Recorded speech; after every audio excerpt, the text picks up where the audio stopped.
Chapter 485. The black car quietly slid into the barracks, and the heavy door was closed behind it. Lan Xiaolong and a few other officers, who heard the sound of the wind, came over and walked into the office. Because of the hangover, their faces were full of tiredness, and their eyes were bloodshot. After they understood what happened outside the woman's apartment, their faces became serious and ugly.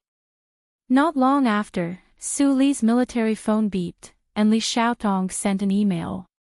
He read it carefully, and then leaned against the chair and closed his eyes to think seriously for a long time. However, he still couldn't understand this matter. The most promising young lieutenant colonel in the Federation was photographed by a news reporter violating military discipline by not returning home at night and visiting prostitutes at a time when the war was fierce. Such a scandal was published during a time when the war was fierce, and it was really shocking. And the person involved was Su Lu. This matter was not only shocking, but there was probably a deeper purpose. After Li Xiaotong received their call, he found some information in the shortest amount of time. The major media stationed in the West Woods could be so sensitive and had the guts to secretly follow Su Lu. It was indeed related to the giant Sanlin United Bank. This seventh young master had always firmly and coldly placed trusted aides around his big brother, which was why he could find some information so quickly. However, he still couldn't find out where the media got the information from. Why did Li Shizhu do this? Su Lu opened his eyes and thought in confusion. Did he want to turn himself into a rotten egg because he still didn't give up on the marriage with the Lees of Philadelphia? Did Li Shizhu still put his heart on the nation's girls? However, because of Jian Shuai, Zhou Yu, and Zhang Xiaomeng, in the eyes of many people in the upper and lower levels of the Federation, he had long been a silent flower stone. What good would it do him to ruin his reputation? More importantly, ever since the presidential election, Li Shizhu had been low-key and steady. With his temperament and ability, it was impossible for him to use such inferior and childish arrangements. His eyes narrowed as he thought of the two expert assassins who had been smuggled into the West Woods from Bermuda. Although the Federation Investigation Bureau had never been able to determine who the mastermind was, he could basically confirm that the person who wanted to kill him was definitely related to the young masters of the aristocratic families and the politicians of the capital ring. Li Shizhu's actions might be to cover up something, or to find a reason to stay out of it when the matter failed in the future. We've never been the kind of people who like to stir up trouble. The key is that there are always people who like to smear bullshit on our faces. Lan Xiaolong said in a deep voice. Outside the window, the members of Group 7 who had just woken up were sunbathing in groups of 2s and 3s. Under the big tree, Shi Ping kept smoking with her head lowered. Su Lu suddenly thought of the girl in the apartment building. He narrowed his eyes and said directly to Bai Yulan, "I'll call that girl later and see what she thinks. If she's willing, you can help me send her away. Also, you can call Li Xiaotong and ask him to help settle down in the capital ring." Bai Yulan nodded slightly. Group 7 had been doing private work in the dark all these years. It was not difficult to secretly send a person out of the West Woods. Other than the Bureau of Proclamation, no other department or organization would be able to find a trace. Next, Su Lu and the others discussed a lot of countermeasures to prepare for the upcoming news flood. They had just returned from the battlefield, and now they had to fight again. However, this time, the target of the battle had changed to the ubiquitous public opinion. Everyone felt very unhappy. The nightclub incident can be widely publicized. This can help to establish a positive image of you. Instructor Su's countless students are war heroes. This will make you feel very cool. Lan Xiaolong held the electronic pen in his mouth and said with a frown, "The key is last night. You have to give an answer. Do you admit it or not?" "Admit my ass. Nothing happened. Why should I admit it?" Su Li's expression was dark as he slammed the table and roared. The room was silent. Xiong Linquan and the others looked at each other, then lowered their heads and resisted the urge to laugh wildly. They thought that their boss was really shameless. He could even lie so confidently. Su Luk shook his head helplessly, picked up the phone, and walked out of the door. He began to ask for help from a certain lady in the capital ring. The next day, all the television media in the Federation remained silent, but all the print media and electronic media were in an uproar. Most of the pages of these media were still reporting the battle at the front line. On the 3 fallen planets, the Federation government army was marching toward victory step by step. 2 days after the general attack of the victorious military operation, they had entered the gentle slope period as planned. But on the 3rd page of their media, there was suddenly a scandal about a young lieutenant colonel. Because the first charter of the Federation strictly protected the privacy of citizens, there was not a single picture of the apartment in the media, and there was not a single sentence that involved the girl in the majestic nightclub.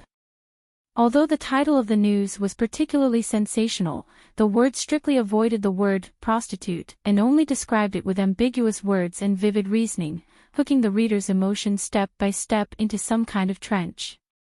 The sex industry in the Federation had never been officially legal, but there hadn't been a case that confirmed it was illegal for more than 300 years.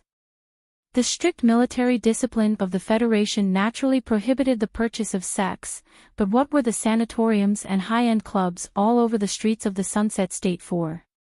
Everyone, from President Pobre to the peddlers selling newspapers, knew very well. It just so happened that the young lieutenant colonel was called Su Lu. He was the object of the scandal of the national girl, Jian Shuier. It was rumored that he had an affair with the daughter of the Minister of National Defense. It was also said that he admitted that he and Zhang Xiaomeng of Green Dragon Mountain were old lovers. Therefore, this scandal or news had enough explosive power to make the people of the Federation relish, angry, and depressed. Almost everyone in the military camp of the Sunset State had a newspaper in their hands, including the members of Group 7. They wantonly laughed at Su Li's carelessness, but they didn't take the matter too seriously and didn't know the trouble it could bring.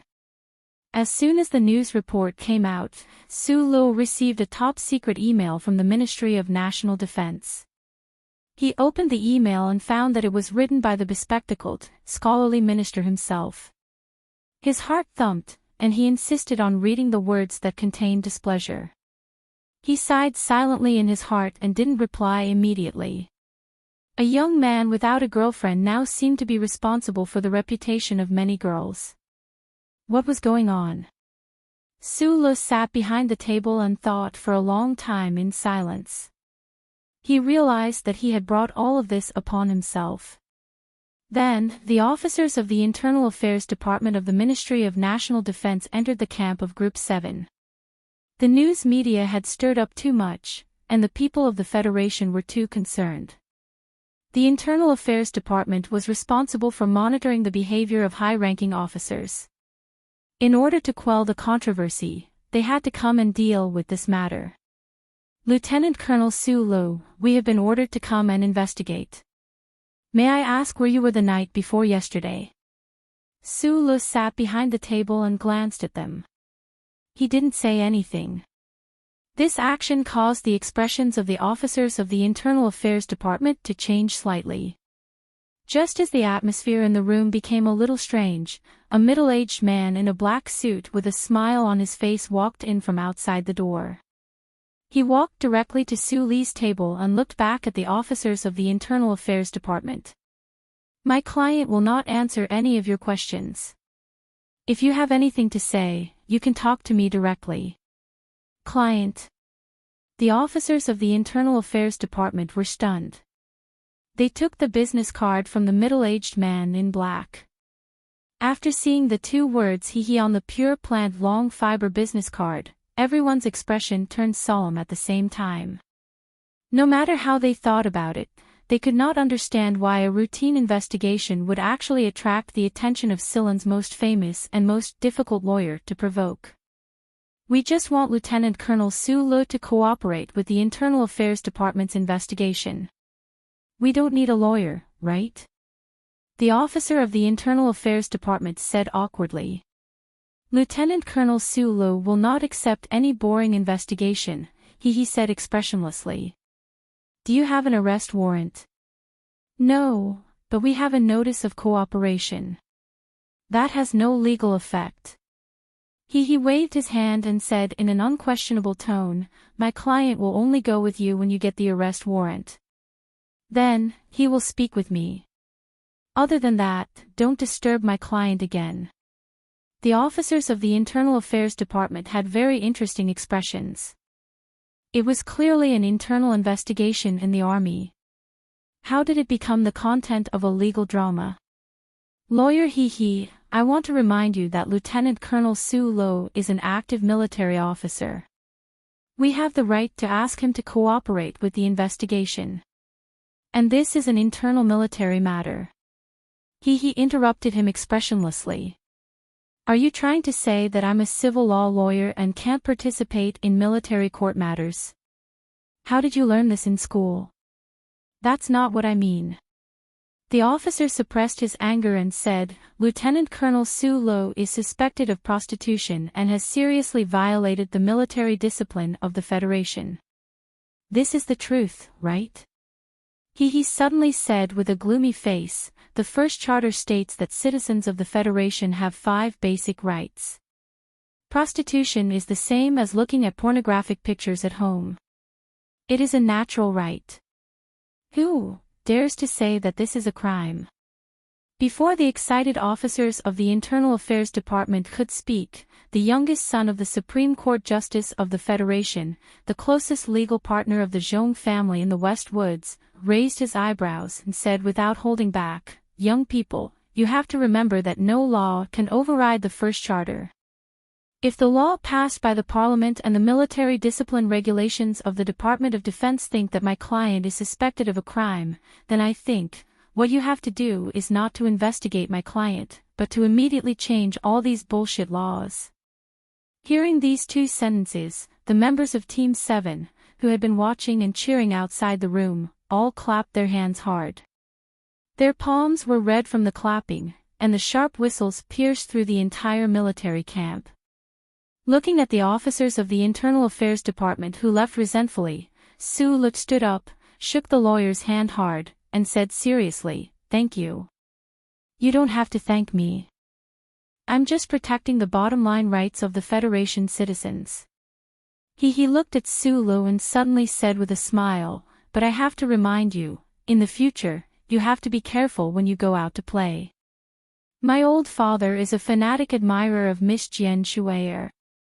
If we really take the first charter case to the Supreme Court, we will definitely lose. Thinking that the Supreme Court Justice of the Federation might be reading the newspaper by the fireplace while cursing a certain heartless man, Su Li's back suddenly broke out in cold sweat.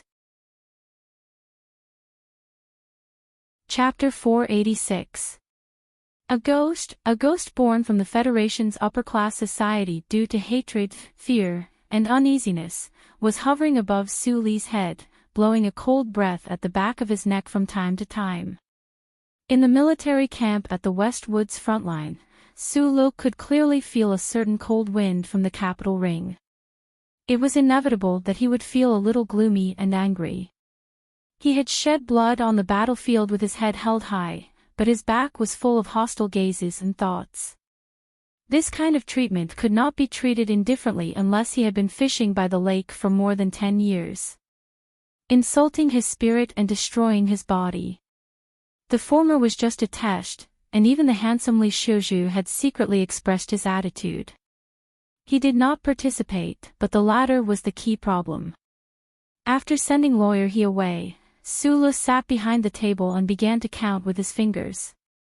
Who exactly was involved in this matter? The elders at the top of the aristocratic families, the big shots in the political circle of the capital special district, they were extremely shrewd, cautious, and conservative all their lives. As long as they did not see the relationship between the Lees of Philadelphia and Su Lo, they would be silent for a day. On the other end of the cold wind, the end of the thread of the ghost was people like them. At this moment, Sulu was probably already surrounded by a storm, so how could it be so sticky and annoying? From this perspective, the rest of the people who dared to ignore the attitude of the federal military and even the Lees of Philadelphia and secretly tried to destroy him physically must be very proud and very capable young people from the aristocratic families who were easily angered. They and Sulu were in a completely different world. They were incompatible with each other, and once they collided, they would be annihilated or exploded. Lin Dohai, Nan Mingxiu, Zhong Erlang, these three names appeared in Su Li's mind. Because of Mrs. Zhong's phone call, lawyer he appeared in the military camp. His appearance, to a certain extent, represented the attitude of the Zhong family in the West Woods. Behind him was the reputation of the Chief Justice of the Federation. The Department of Defense was already under a lot of pressure to investigate this matter. Now, it naturally pushed the pressure away, and of course, it would not insist on the investigation. It was just that the officers of the Internal Affairs Department were a little annoyed. Immediately afterward, the giant Shell Motor Company, which spanned across the galaxy, sent a lawyer's letter signed by the president to all major media outlets, requesting that the media immediately stop the malicious reports that were full of slander and make a formal written apology. All parties exerted their strength, and the news media retracted after hearing the news. The storm caused by this incident gradually subsided. Sulu, who was in the Westwood Sunset State, did not let his guard down. He looked at the electronic map in his left eye and noticed that the two white dots that represented the target were getting closer and closer. He knew that a dangerous test was coming soon. However, the light was in his eyes, and no matter how professional an assassin was, to the current him, it was not a real test. The general offensive of the Victory military operation had entered its second week. The most powerful military force of the Imperial Expeditionary Force was gathered on Planet 3320. However, under the watchful eyes of the glory of the Charter and the storm-like attacks of the Federation, the people of the Empire retreated step by step. After leaving behind countless soldiers' corpses, they miserably retreated into the rugged mountains to the west of the plateau. The offensive of the Federal forces suddenly slowed down. For some unknown reason, the frontline commander-in-chief, who was known as the Tiger of the West Woods, firmly ordered the various departments to slow down the speed of the offensive. The battle once again entered a stalemate. The stalemate today is different from the stalemate in the past. This is a fake stalemate. As long as the Federal forces are more ruthless, they can take down the last of the Imperial Expeditionary Force's territory at any time. It's just that the environment is limited, so presumably, there will be more deaths. At the foot of the Green Peak, on the high ground beside the flat river, there was a Federation military camp. From time to time, heavy black mechas would walk downstream along the river, their huge alloy mechanical feet leaving deep footprints on the sand and stones. The young master of the Tai family, whose pseudonym was Yuan Zitai, looked at the electronic map in front of him and said slowly to the person beside him, "Now, Du Shaoqing is in the limelight on planet 5460. Everyone thinks that he is the peerless general after the god of war, and subconsciously underestimated the Tiger, especially when they think of the Tiger suppressing the Iron 7th Division to not enter the West Woods.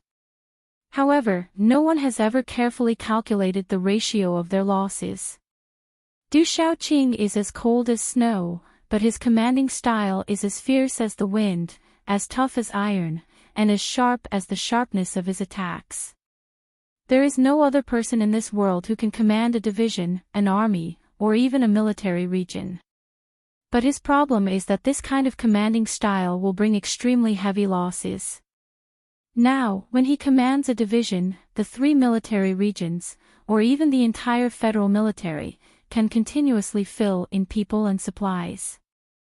But if he is like Commander Zhong, commanding hundreds of divisions, who will fill in? Tiger Zhong seems to be arrogant and aloof, but in reality, his commanding is neither rushed nor slow. Every step he takes is extremely precise, and he is good at using the least amount of energy to achieve the most results. In order to wait for the Bureau of Proclamation to finish setting up the net, he can withstand the pressure of the Parliament and the other big shots in the military and endure for so long on these two planets. Although he has the strong support of President Pobre, this cold and silent personality of his is still very scary. The most important thing is that the discussions of the ordinary people and the increasing number of conspiracy theories do not move his eyebrows at all. I don't know if it is a blessing or a misfortune for the Federation to have Tiger Zhong in the West Woods. Tai Ziyuan stayed on the front line for a long time. His body was still a little thin under the major's military uniform, and his face was still unhealthily pale. It seemed that neither the lost radiation of the battleship nor the ultraviolet rays on the plateau could make him darker.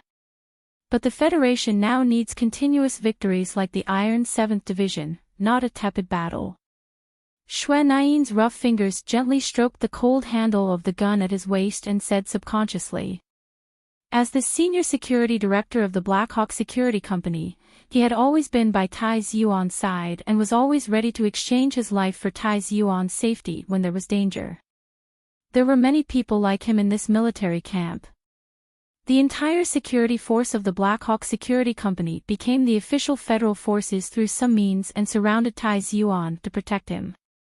This only showed that the influence of Macho Mountain in the Federation was really incredible. On Planet 163, Sulu had noticed that among the 3 security companies in charge of the Bureau of Proclamation's work, there were very few people from the Black Hawk Security Company. If he saw the figure of Director Xue Nain at this moment, he could probably understand some of the real reasons. As the only heir of the Tai family for thousands of years, even if he wanted to fight for the Federation with blood like an ordinary citizen, it was impossible for him to have a completely ordinary life in a military camp. Whether it was the wife of Macho in the back of the mountain, the president in the official residence, or the big shots in the Parliament Mountain, none of them dared to put his safety at any risk. Tai Ziyuan didn't answer Xue Nain's words. He sneered slightly. In the Federation, probably only a young major like him could talk about the advantages and disadvantages of the 2 generals of the federal military in such a natural tone. This was the so-called family background. Going to the battlefield with hundreds of senior bodyguards, there has probably never been such a scene in history. Tai Ziyuan covered his mouth with his fist and coughed twice. His pale face flashed with 2 flashes of red. He said with self-mockery, "This is really too ridiculous." Xue Nain stood behind him with his head down, silent and not saying a word. No matter how angry the prince was, they couldn't leave his side. Thinking about his own abnormal military experience, Tai Ziyuan's mood became a little lonely. He raised his head and looked at the electronic newspaper on the screen. Looking at the picture of the guy wearing sunglasses standing in front of the apartment, acting cool, his mood finally improved. He smiled and said, "Sometimes, I really envy this guy. I feel that his life is so much more exciting than mine." Outside the planet's atmosphere, a giant battleship reflected the cold and solemn color of the metal under the light of the stars. This was the flagship of the West Woods Federation's frontline headquarters. In the spacious warehouse on the penultimate level of the battleship, the sound of hydraulic pistons moving was soft and mesmerizing. The sound of spherical joints coming out was crisp and clear. Accompanied by the sound of airflow compensation, the cockpit door of the giant black MX mecha opened. Li Feng walked out with a serious expression, carrying a pressure box. He jumped down from the tall mecha, his feet landing on the ground with a dull thud. His body, tightly wrapped in his military uniform, was filled with a powerful force, as if he would explode at any moment. Mechanical arms reached out from the wall and began to connect with the mecha systems. More than 10 mechanical engineers holding electronic notepads moved forward quickly and silently, beginning their daily maintenance.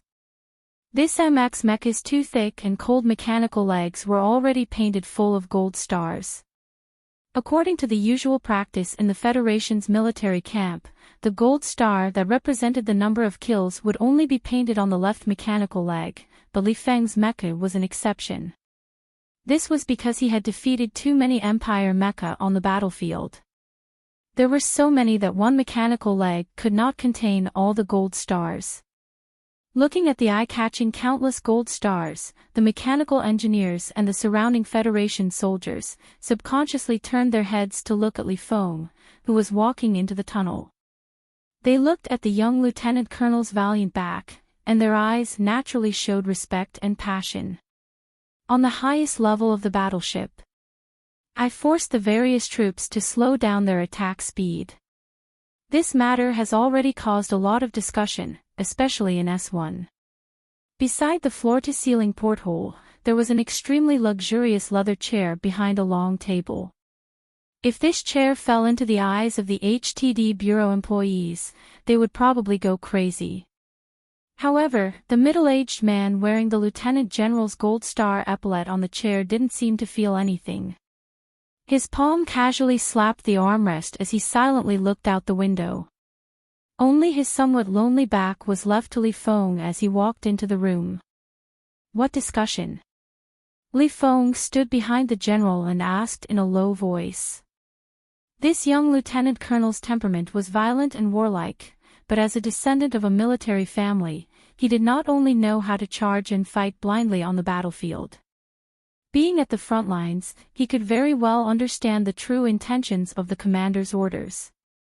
Moreover, as a soldier, he had to obey orders. Many people in the Senate say that I purposely left the Imperial Expeditionary Force to increase my own importance, the middle-aged general in the chair said with a smile. There was no trace of anger in his tone, it was extremely calm. Let them eat shit, Li Feng replied very directly. Sometimes I also think about it. Perhaps my subconscious mind already has this kind of thought.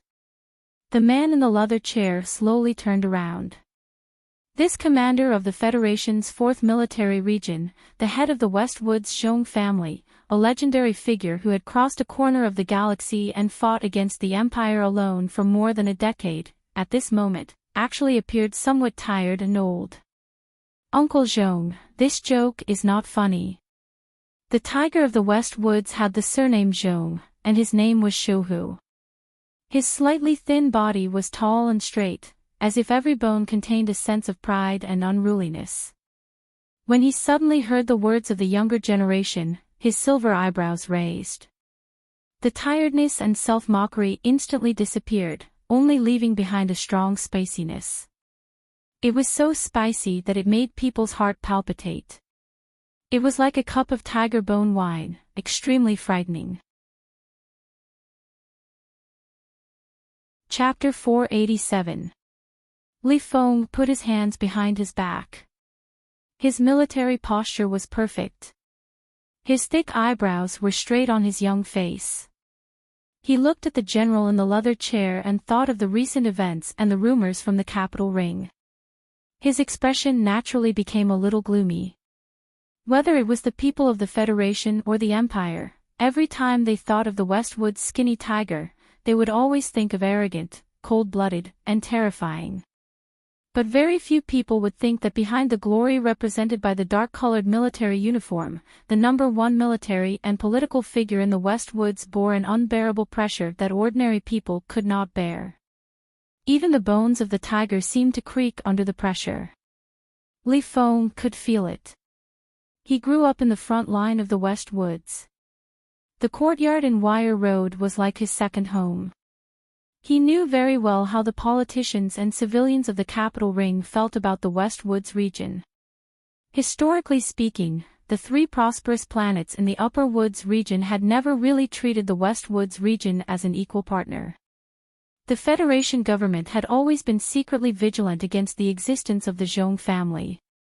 This time, the Federation launched a cleanup operation against the Imperial Expeditionary Force. The current master of the Zhong family, who had been fighting the Empire alone for more than 10 years, naturally became the commander-in-chief of the front line. However, the pressure from the parliament and the military had always been with him. The upper echelons of the Federation knew about the problem between Commander Zhong and Du Shaoqing, but they forcibly resisted the cold suppression of the Tiger and sent Du Shaoqing's Iron 7th Division to the front line. When Commander Du Shaoqing, wearing sunglasses, stood on the Yellow Mountain, the pressure became more and more real, urgent, and heavy. Many people in the army still remembered that in the military operation on Base 5460, 2 senior officers of the West Woods military region were directly arrested and brought back to the capital ring for trial because they failed to rescue the Iron 7th Division. What did this mean? During this period of time after the military operation began, the Iron 7th Division led by Du Shaoqing fought like a whirlwind on Base 5460. Their morale soared to the sky, and they won a series of invigorating victories. Although he was only a major general on the battlefield, and the Iron 7th Division was only a part of the enormous war machine, he had already become a hero and idol in the hearts of the Federation citizens under the full power of the Federation propaganda machine. In stark contrast, Commander Zhong, who was in charge of this military plan with more than 100 majestic soldiers in his hands, seemed to be a little silent. Although he was the commander-in-chief, there were always some problems when one side was losing and the other side was gaining. In many people's eyes, every time Du Shaoqing and his Iron 7th Division won a beautiful victory on Planet 5460, the West Woods Tigers would feel a little more pressure and look a little more embarrassed. Li Feng was an excellent professional officer. He had no objections to Du Shaoqing, but he had a natural resistance to this kind of shadow behind the spicy battlefield. What made him feel a little surprised was that the powerful and high-ranking man in the chair seemed to be calm, so calm that it was somewhat unfathomable. Commander. Li Feng lowered his head and thought for a moment, then suddenly spoke. Zhong Shouhu lowered his gaze slightly, and a trace of gratification flashed across his face that was as calm as the eternally unchanging galaxy. He said, "This is my private study." Yes. Li Feng raised his head and said solemnly, "Uncle Zhong, I want to talk to my family." His family was the Lees of Philadelphia. The old man, who had been watching the snowy mountains by the lake for more than 10 years, had not spoken about specific matters of the federal military for a long time, except when he entered Allure prison to meet a certain young man. If Li Feng wanted to talk to his family, it would naturally be to talk to this old man. No matter how much the politicians of the capital ring or the military feared the Zhong family of the West Woods, as long as the old man stood out and expressed his attitude, all the pressure would most likely disappear for a while. After the Federation wiped out the Imperial Expeditionary Force, it was inevitable that they would counterattack the Empire through the 2 warp tunnels. During such a tense war, Li Feng believed that his grandfather would not want to see problems within the Federation, and would be willing to stand out and make the Federation more united. Hearing this, Zhong Shouhu narrowed his eyes slightly, and 2 complicated and inexplicable cold lights shone out. No one knew what he thought, but in the end, this emotion turned into a smile. He looked at the young lieutenant colonel in front of him and smiled slightly. He thought of the scene many years ago when this child, who had just turned 12 years old, came to the West Woods with a face full of tears. He knew that the young man had good intentions, but, don't forget your own identity. Zhong Shouhu's expression turned serious, and he said sternly, "You're an officer of a military region. These things are not up to you to speak." Li Feng stubbornly held his head high. Although he did not know why this uncle, whom he respected greatly, would not accept his good intentions, he was not willing to back down. "Keep some distance from me, little guy," Zhong Shouhu said coldly. Zhong Suohu replied with a cold expression, "I don't want Li Zidao calling me every day to bother me. You're his son, not mine." Li Feng pursed his lips and held his head high. The veins on his neck, which was as tense as a mountain rock, occasionally popped out. He seemed to be angry at these words. Zhong Shouhu did not care about the young man's beautiful sadness and worry. He closed his eyes slightly and naturally changed the topic to another very interesting topic. In the past, the Federation did not have the habit of grading machine control standards. Only the Empire has. The army started to learn from them and started grading. That was a strange habit that started from the Second Military Academy about 20 years ago. I don't know if it has anything to do with that traitorous mechanic. However, I have to admit that this entire grading system is indeed somewhat useful for evaluating the strength of mecha warriors like you. You passed level 6 a few years ago.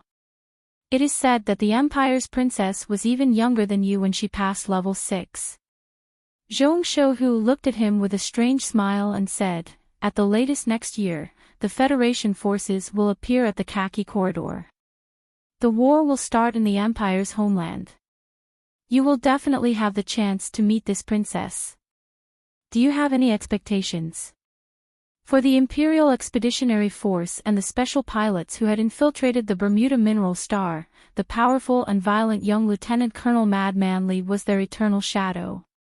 Fortunately, the Empire also had a talented young person, and that was their powerful princess.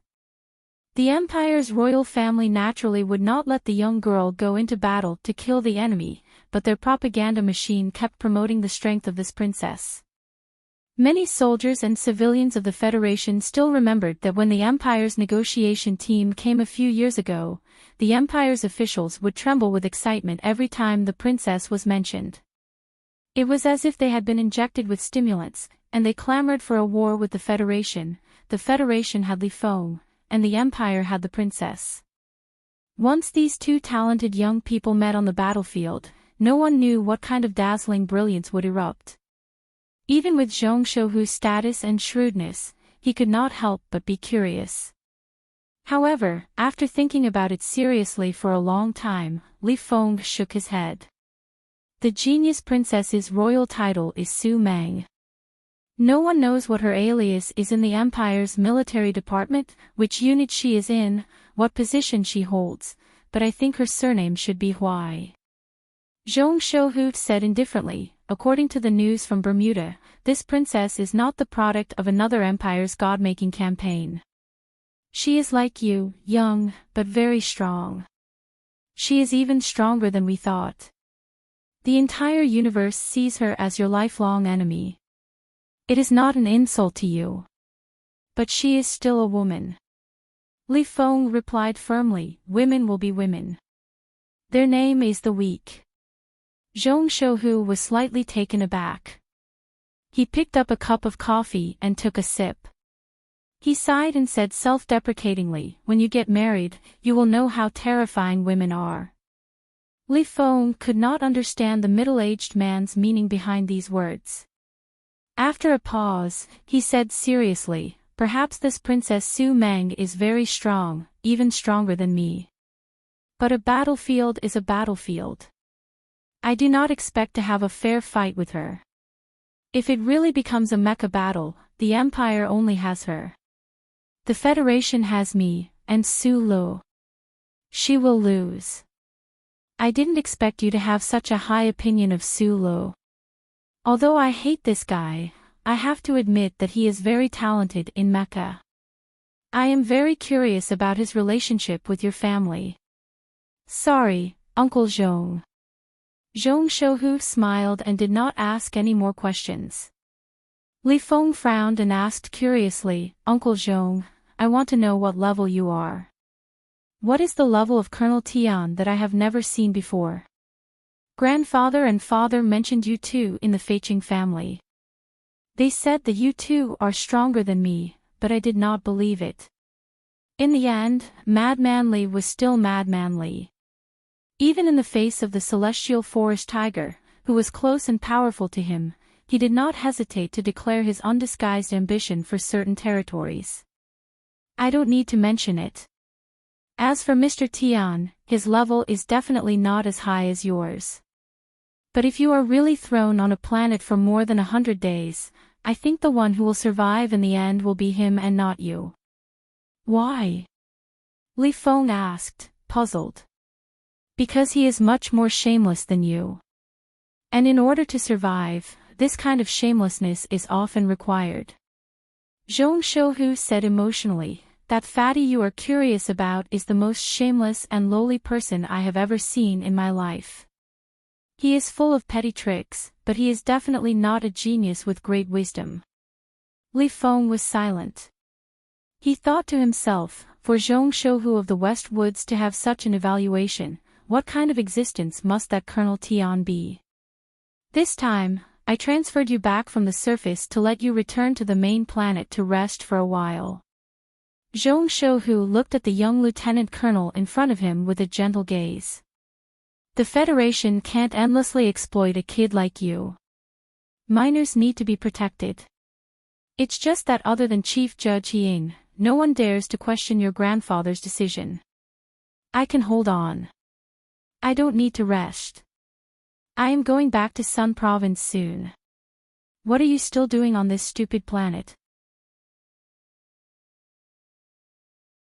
Chapter 488. 97% of the net has been set up on the three fallen stars. 1/3 of the Federation's forces have been thrown in. What else can the Empire soldiers hiding in the mountains eat other than synthetic meat? Even if an idiot is the commander-in-chief, it is impossible for us to lose again. Why should I stay here? Zhong Shouhu turned his body slightly and looked at the beautiful planet below the warship. The dividing line between darkness and light was so obvious on the pale yellow planet. Every small spark that occasionally flashed between the hemispheres of the night actually meant a powerful explosion. Who knew how many of his men and enemies of the Empire had died in the explosion? It was a very simple statement, but it was a matter of course and even revealed a sense of arrogance and confidence. This confidence came from his experience of resisting the Empire alone at the border of the West Woods for more than 10 years. It came from the meticulous preparations he and the federal military had made in the past year. It came from the deep traces of his command arrangements in the past 100 days. However, immediately after, he let out a sigh from behind the leather seat that was the complete opposite of his previous arrogance. "I kind of missed the red oil rat meat at the intersection." The Federation's victory in the military operation was already inevitable. A faint sense of boredom grew in the heart of the Supreme Commander of the military. He said, "The Empire's princess is waiting for us on the other side of the nebula, but the Federation's crown prince has already begun to take off his clothes and go into battle bare-chested. And you, Sulu, this guy that even I often find baffling. I kind of look forward to what will happen in the future." Hearing the 3 words crown prince, Li Feng's eyes drooped slightly. He remembered that Tai Yuan was currently hiding his identity and risking his life to fight on the planet below. Ma Chou had always been on good terms with the Lees of Philadelphia.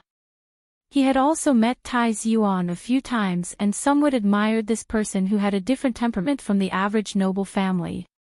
According to the rumors circulating in the ground base, Major Yuan Zitai was currently commanding 2 combined battalions and was doing an excellent job, but that guy's health seemed to have always been a little weak. Whether or not you can survive the battlefield is mainly related to good luck. Li Feng suddenly thought of the words his grandfather had said to him when he was very young. Thinking back to the deformed and iron-blooded life he had started at the age of 12, the thrilling scenes he had experienced on the battlefield, and even the cold glance of the god of death in the smoke, the young lieutenant colonel's heart that had always been fearless and incomparably ruthless suddenly constricted.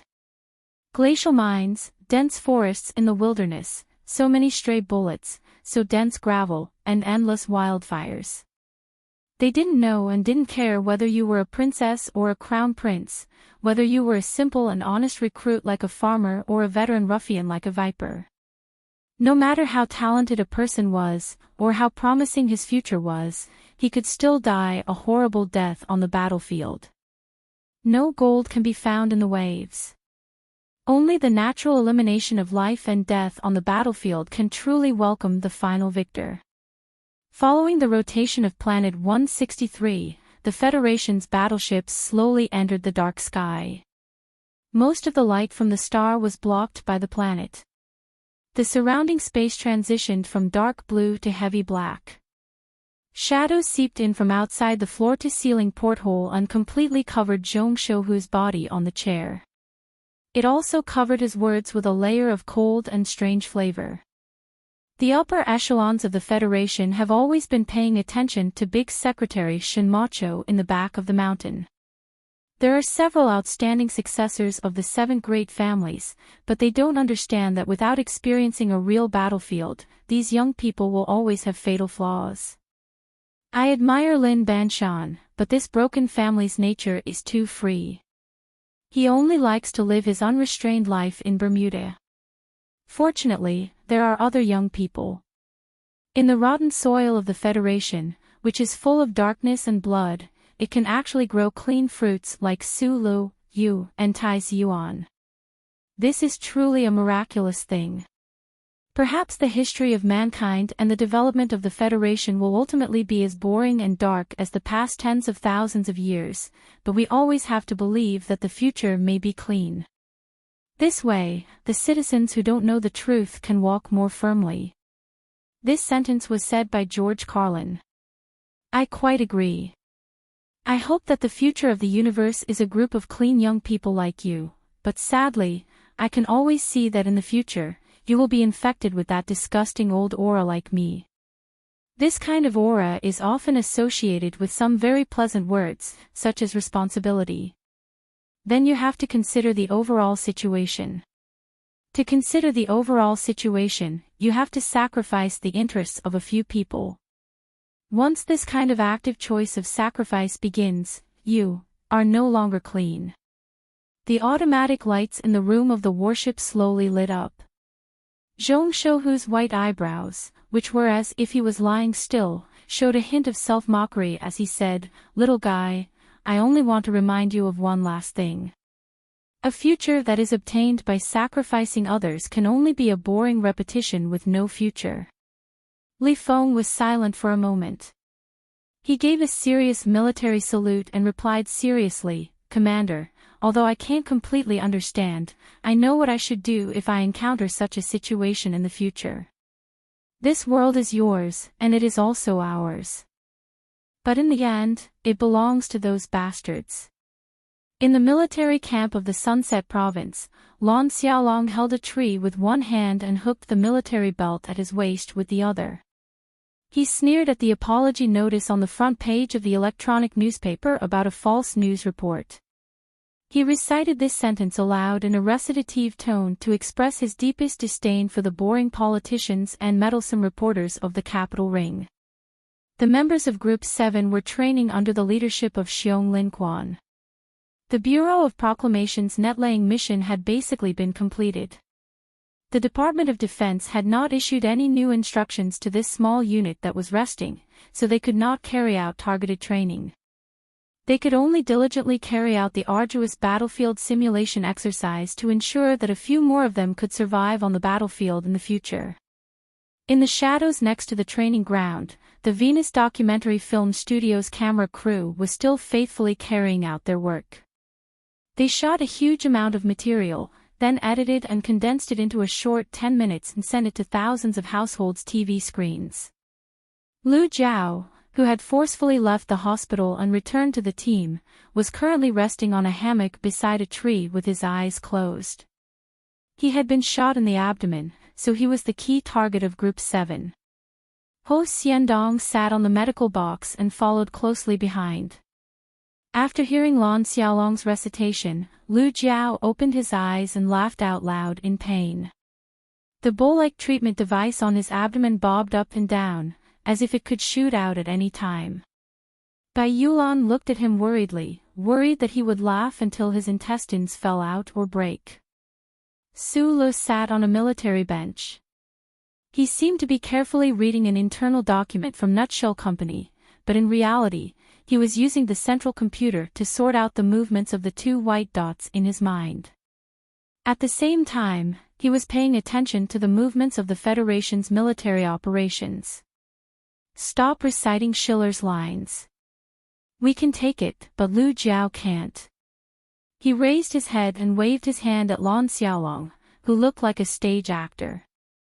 Yo, I only know that our commanding officer Su Lu can smell the difference between the 37 types of engine oil used in the M-series mecha, and can feel the breast size of all the girls in the golden splendor with one hand. Lon Xiaolong was full of complaints. He said sarcastically, I didn't expect you to be such a literary youth. You actually know these are Master Schiller's lines. What's the matter?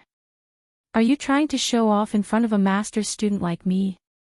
The gang fight in the Chrysanthemum Night Market, followed by the news of Su Li's incident, made it inconvenient for Group 7 to go out on the streets. The soldiers had locked themselves in their barracks, and they had already vented some of their anger. Hearing Lon Xiaolong's mocking words, Su Li didn't get angry. He shrugged his shoulders and said, I've told you many times. I've read a lot of literature books. I'm full of cultural knowledge, but you just don't believe me. After saying this, he stood up, patted his butt, and walked into his office. He opened his workbench and began his daily routine of receiving emails from the capital ring. The first email was from Shang Qiu. She introduced the progress of the Nutshell Engineering Department's research on adding a pressurizing system to the MX mecha. At the same time, she asked how it felt to use the MX mecha that had been specially modified for Su Lu by all her colleagues in the engineering department. Su Lu only wrote, "Thank you," in his reply before stopping. A bitter smile flashed across his face. In the past few months of battle, he had never had the chance to use a mecha. How could he talk about how it felt? At the end of the email, Shang Qiu mentioned very seriously that she might bring a testing team to the West Woods frontlines in the near future. Thinking of the death that was everywhere on the frontlines, Su Li's brows furrowed. He was a little worried. Suddenly, he remembered that Shang Qiu's name was not in his long-winded last words before the last mission on Starship 3320. How shameful. The second email was from Jian Shuier. In the email, she said that she had sent him a gift. She asked him to remember to sign for it and keep it a secret. As for the mailing process, he didn't need to worry about it. It was sent under the name of the Philadelphia family, so the military would probably treat it seriously. Su Lu was startled. He didn't understand what kind of gift it was that it needed to occupy the tight military supply channel and make Jian Shuier willing to use the authority of the Lees of Philadelphia. He couldn't figure it out no matter how hard he thought about it. He sent an email to ask about it seriously. After dealing with the matters at hand, he walked out of the barracks and whispered a few words to Bai Yulan. Then, he drove the black car out of the barracks. At the entrance of the barracks, the black car was stopped by the team members who had just finished a round of brutal training. A few of the team members said excitedly, "Boss, the video crew just said that the third episode will be aired next week. Don't forget to watch it then." Currently, the most important event in the Federation was, of course, the war at the West Woods front lines. And for the millions of citizens, this important historical event was the truest manifestation of it. What they cared about the most was the documentary called Team of Seven. This documentary had only aired 2 episodes, but it had already caused a frenzy of viewership in the Federation. Presumably, when the 3rd episode was aired, there would be countless television screens showing the same spectacular scene. Su Lu was slightly startled. He thought that it seemed to be released earlier than the news channel's announcement. Could it be related to the news incident from a few days ago? Lon Xiaolong squeezed into the crowd and asked loudly, "Where do you want to go by yourself again? Take me with you." Su Lu looked at him and answered honestly, "I want to go to Wire Road to see rabbits." Lon Xiaolong's face darkened. He took a deep breath and said, "I don't discriminate against homosexuals, but don't you think it's a bit too arrogant and shameless to shout it out so openly?" He immediately turned around and left the black car. He complained, "Is this the future that the Federation is focusing on cultivating? Yesterday, I wrote a few hundred words in the morning, boarded the bus at noon, arrived at Wuhan in the evening, and wrote a few hundred words at the airport. It was very tough. On the plane, I wrote more than 1,000 words. After finishing yesterday's chapter, my mood was stable. Then, I arrived at the hotel in Harbin at 11:40. I stayed at many places, but last night, I couldn't go online. I couldn't make a phone call either. I was very annoyed at that time, so I tried to use my phone to update. I confirmed it a second time, but it was absolutely impossible. At least I couldn't do it. I didn't care about the traffic, but I couldn't get into the authors section. Then I called my leader and sent her an MMS, asking her to help me update. In the end, my leader was much more talkative than I was, and she admitted it. Both sides were angry. She said that I should take a leave of absence, but I couldn't accept it because I said I wouldn't update. Most importantly, I had written it. If I stopped, it would be a loss. That was Doe's feeling. You can understand, so I insisted, phone QQ. I couldn't send a document. Same here. I was also a talkative. In the end, I sent an email, but the format was completely destroyed. My leader had to rearrange it. It was already very late. My leader asked me if I could say anything. I said you can say it. She said she was too tired to say anything, so she didn't say anything. That was why he had said so much nonsense today just to vent his emotions from last night. Damn it. I arrived in Daching this afternoon.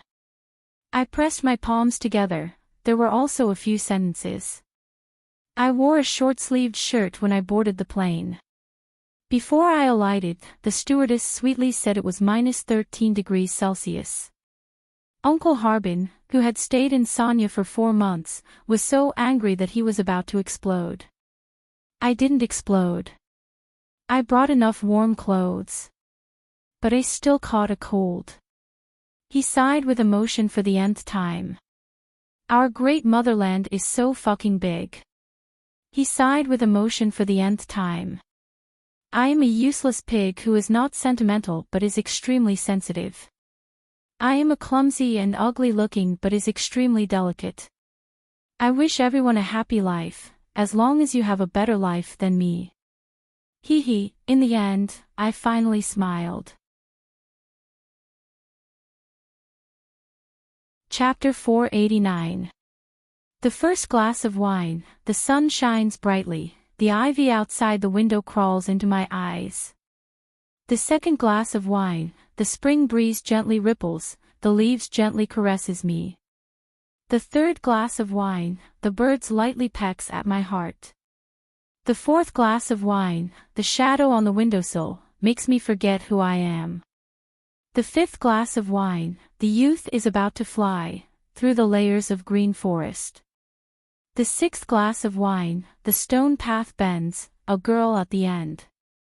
A girl at the end of the stone path. Girl. That's my little girl. These are all my girls. The black car was driving on the sunny Sunset Highway. The car with the sunroof was finally not as old as before, but more of the emotions that a young man should have. Sitting alone in the car, chewing the spring breeze that blew in his face, Su Lo was once intoxicated, but it was rare for him to release the deepest part of his emotions. He loudly sang the old song. His slightly hoarse voice was not very pleasant to listen to, but it was particularly enjoyable. The song was the 27 glasses of wine. After the sixth glass, the rough and direct, the lively lyrics were not the original lyrics. In the past, Shi Qinghai and Su Lo would drink every time. Every time they drank, they would get drunk. Every time they were drunk, they would sing this song loudly. When they were sad, Mr. Shi would silently and softly repeat the last few lyrics about his father. When they were happy and excited, he would only sing the first 1/5 of the song. When they sang the sixth glass of wine, the man's voice would stop here. Like a retro black record needle, he would tirelessly hum the girl at the end of the stone path. He would frown, wink, and look at the beautiful girls around him until his voice became hoarse. He would shout the lyrics directly from the bottom of his heart to his own girls. In the past, Sulu always felt that Shirchinhai's declaration of wanting to subdue all the young women in the world was too direct and abrupt, and it was even more embarrassing when he blushed. But at this time, the road was accompanied by the bright sunshine and the wind of youth. He was not in a dark room, and there was no taboo of mold, but he could freely breed frivolous thoughts that were most in line with the way of nature. No matter how brave or even presumptuous he was to sing out these frivolous thoughts, it was actually so happy. He was in his 20s and was born in a lowly place. Now, he was already a hero of the Federation and a high-ranking military officer. He was in charge of a group of fierce people and rich kids from aristocratic families. He had many extraordinary friends and enemies. Cunning and ruthless politicians had suffered losses in front of him. Even powerful people would have a headache when they heard his name. He had scandals with the nation's young girls and was secretly admired by the daughters of aristocratic families. He had enough qualifications to be proud of himself in the spring breeze and enjoy the speed of the black car. The awards ceremony held by the Federation on the front line had ended. The military officers and students from various troops had specially made a trip to the barracks to say goodbye to him, and then embarked on the journey again. Sulu was very clear about what he and these military officers and students would encounter on the battlefield. But perhaps it was because he had seen so many life and death situations on the front line, this time it was very difficult for him to have the same feeling as the last time in the base cafeteria. Instead, he had a bit of a fierce and straightforward feeling. Farewell today, see you on the battlefield in the future. At this time, the song penetrating the blue sky and white clouds from the skylight, and the repetitive and boring words of a girl, abruptly stopped. Sulu knitted his thick ink-like eyebrows and slowly drove the black car to the side of the road and stopped. He silently looked at the three-dimensional map made by the white lines in his left eye. Looking at the two white dots that had already entered the edge of the city, he couldn't help but feel a bit annoyed. It was not a good thing to be disturbed at such a happy moment. He turned on the car computer and brought up the map on the light screen. He squinted his eyes and carefully looked at it for a long time. Although the old man could now directly simulate the map in his mind, he didn't know if it was because of his biological instincts, but he was more used to looking at the map on an object outside his body. Taking out the electronic notebook of the past few days and carefully combing through the records one by one, Sulu finally confirmed that the two experts from Bermuda finally couldn't hold it in anymore and were ready to make a move. Lao Bai, they're here. You guys pick me up at Wayair Road in an hour. The car phone was directly connected to the communication system set up by Group 7 in the barracks. After a pause, he said softly, "Get ready to work." After saying this, he hung up the phone and didn't say anything more, because he believed that with the expertise of Group 7, they would definitely know better than him what needed to be prepared. Wayair Road was not a road, nor was it a street. It referred to an independent street in Sunset State, the main star of the West Woods, so when people talked about it, they were used to calling it Wayair District. This street covered a large area, but it looked extremely quiet and ordinary. Other than the endless green forests and hills full of rustic charm, the scattered buildings were not tall, and even looked a little old. Wayair District was a straight road, and there were many unknown restaurants at the intersection. Although the decorations were not luxurious, they looked quiet and noble. It was not mealtime, but there were still many tourists and military officers eating happily. Going up the straight road and into the street, the atmosphere suddenly changed. Under the shadow of the century-old giant trees on both sides of the street, there were armed sentries standing every 10 meters. These sentries had firm and silent expressions, and the military uniform of the West Forest Military Region looked especially straight, portraying the word solemn to the extreme.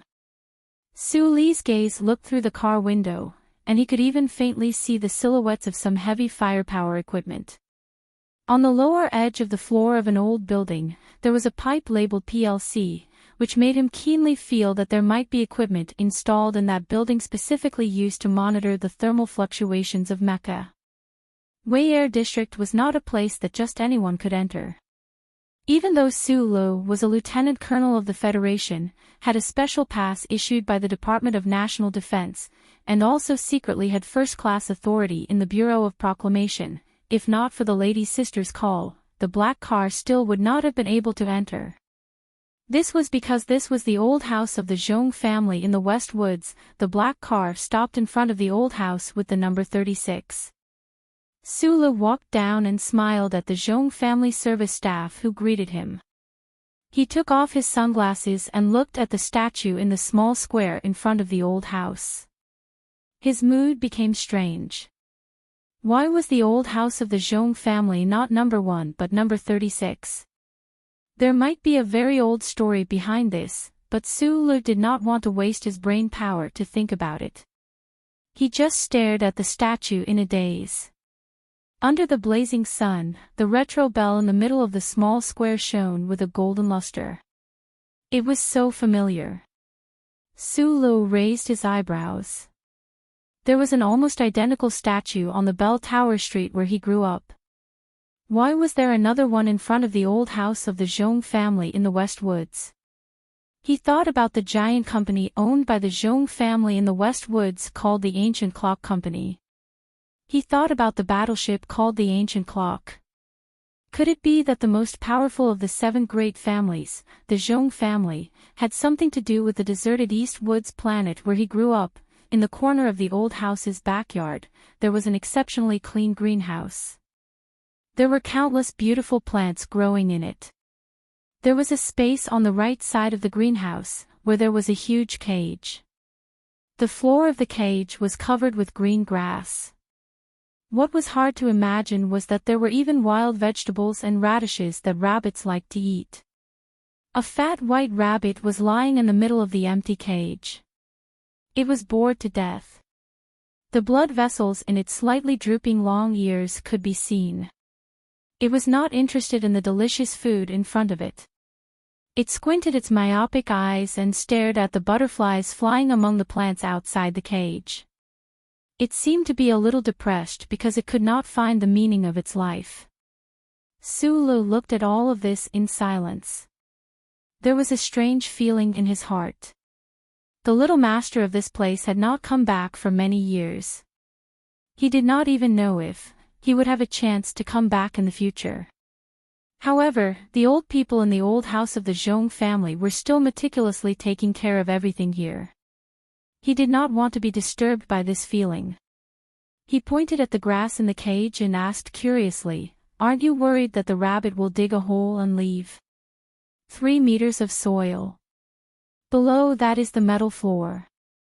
The rabbit can't dig." The white-haired old house staff smiled and replied, "This guy dug who knows how many times 2 years ago. I'm afraid it has already accepted its fate." Hearing the words 2 years ago, Su Li's heart moved slightly. He roughly understood something. After a moment of silence, he politely asked, "Can I take some pictures?" "Of course you can. Mr. Su is here to see it on behalf of Mississippi. Whatever you do is what you should do." The staff said softly, "In fact, we send a video of it to Shishia State every week." Su Lu was silent for a while. In the end, he could not help but ask, "Didn't she find out? The little rabbit she raised back then died long ago, and this is the other one." On the 3rd floor of the side garden of the Zhong family's old house in the West Woods, the door to the balcony of the room facing the sun was closed. Zhong Ziki, with a gloomy expression, was talking to a staff member in front of him. His tone was particularly cold and irritable. "You said that stinky bodyguard actually entered my house. And was even treated as a VIP. Why didn't anyone tell me?" He slammed the table angrily. The cup of tea on the table was about to spill out like his mood. As Zhong Laohu's favorite nephew, Zhong Ziki had a very unusual position in the Zhong family in the West Woods. Especially now that Madame Zhong was accompanying Miss Zhong in the capital ring and the commander was directing the war on the front lines, he was nominally under house arrest in the old house. But in reality, he was half a master. The staff member left. The anger on Zhong Ziki's face was quickly concealed. There was only cold silence. After the incident at the hotel, he knew that Su Lo had a good relationship with Madame Zhong and that little cousin. More importantly, he found out a lot about Su Li's background. He picked up the encrypted phone with a strange expression and dialed a number. After waiting for a few seconds, he still did not speak. Only when an impatient voice came from the other side of the line did he say in a low voice, "What do you want to do? You have to tell me the plan." The other side of the line was silent for a moment. Then, a cold and resentful voice sounded, "Our plan is very simple. It is to destroy this guy physically."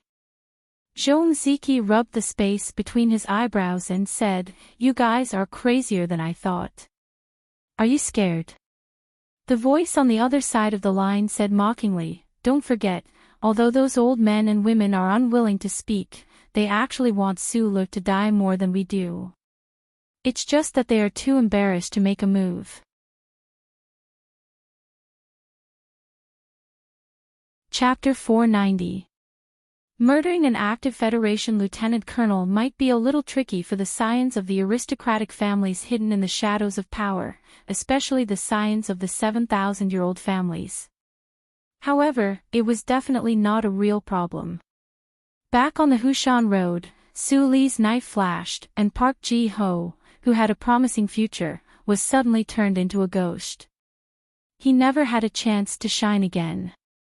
However, the Madam of Macho's Mountain didn't say a word. Shunli only made a few phone calls, and the investigation fell apart. In the end, it was quiet. Even the Bureau of Proclamation couldn't find any mistakes. Looking further into history, there were several Federation presidents who were assassinated. In the shadows of history, the silhouettes of the 7 aristocratic families could be clearly seen. Although the government's powerful strike and the common people's collective will counterattack, the 7 families of today never again used such a bloody measure of mutual destruction. However, no one doubted that they, who occupied the vast amount of resources in the universe, possessed such a terrifying ability. However, if the lieutenant colonel they wanted to kill was called Su Lo, this matter would become a little troublesome. Even the second young master of the Zhong family, who had always run amok in the West Woods, became a little nervous. The voice on the other end of the phone continued, "Don't worry, we've already investigated clearly. The Madam of Macho's Mountain doesn't like him, and he's not the illegitimate son of the old man." After a very simple conversation, Zhong Ziki hung up the phone. As for the specifics, the subordinates of both sides would contact and arrange. In fact, this arrangement had been going on for a long time. They were just waiting for a specific time to explode. The reason why he still seemed a little hesitant and asked those questions on the phone was purely because he was a little worried about Su Li's background. As for the specifics, Zhong Ziki and the other scions of the aristocratic families weren't worried. The 2 experts from Bermuda didn't know who issued the mission. Whether it was the flow of funds or contact, it was all handled by the most professional people. After the experts entered the Federation, they were equipped with firearms from the Green Dragon Mountain troops, now the armory of the 1st Special Division. The 2 experts from Bermuda were able to wait silently in Sunset State for such a long time without being caught by the military and the Federation Investigation Bureau because they had hidden forces in the government in West Woods. On the surface, this cold-blooded murder that had been planned for a long time had nothing to do with them. Zhong Zi looked forward to the brilliant sunlight coming in from the balcony. When she thought of Su Li's corpse lying on the street not long after, she revealed an extremely joyful smile. He did not know the specifics of the assassination plan, but since those guys in the capital ring dared to make a move, they must have received the tacit approval of some old people. They would not leave any chance for Su Lu. The sunlight on his face made him think of the omnipotent, the glory of the charter. The joyful smile on Zhong Ziqi's face turned into a trace of mockery. These signs of the aristocratic families were very clear about the working process of the Bureau of Proclamation because it was probably the only existence in the universe that they were in awe of. The Federal Central Computer strictly adhered to the first law of the Charter.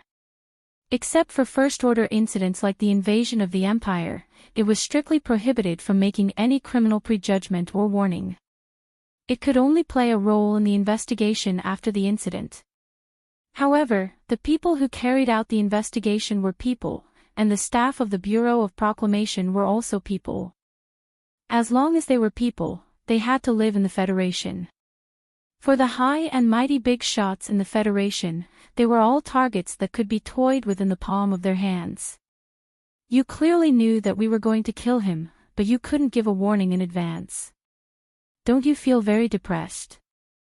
Zhong Ziqi looked at the sunlight on the balcony happily and raised his teacup. Then, he remembered that the other party was a cold computer and couldn't help but feel bored. Hearing Su Li's words, the staff's expression changed slightly. After a long silence, he sighed with some sadness. When the young miss left, the rabbit she raised was already 12 years old. Now, 5 years have passed. We tried our best but couldn't keep it alive, so we had to change to another one. But I don't think the young miss can tell. In order to pick an identical rabbit, the commander put in a lot of effort. The HTD headquarters in the region even transferred a batch of rabbits from S3 over. Su Lu was silent. Thinking of the West Woods region's rabbit hunt at that time, he deeply felt the tiger's love for little Watermelon. Was there a trace of guilt in this love? This was the relationship between the Zhong family in the West Woods and the Federation. Su Lu knew very well that little Watermelon staying in S1 Shisha state was equivalent to the status of a hostage. It was rare for father and daughter to see each other again. This was a great sorrow in life. Thinking of this, his mood became a little lonely. He clearly felt the helplessness of the Zhong family, the overlords of the West Woods, in everyone's eyes. He stood in front of the empty cage and looked at the fat and white rabbit in silence for a long time. I think she should have known that the rabbit she raised was no longer there. Su Lu thought of that smart and cute little girl who always liked to say cool in the face of strange things. His mood was a little sour. He said in a low voice, "She just doesn't want to forget what happened when she was a child." He comforted the staff and said, "Since that's the case, it's best that we don't expose it." The white-haired staff's old eyes were a little wet. He chuckled and said, "Yes, in fact, there are many people in the old house who miss very much. I don't know when she will come back." Su Lu didn't answer. He couldn't answer. The historical convention between the capital ring and the Zhong family in the West Woods couldn't be broken by a random hero. If little Watermelon's arrogant father couldn't do it, who could? He took out his mobile phone and began to record the video in the cage. He used a slightly hoarse voice to describe the video email he was going to send to little Watermelon. "It's living quite happily now. It just looks like it needs to lose weight.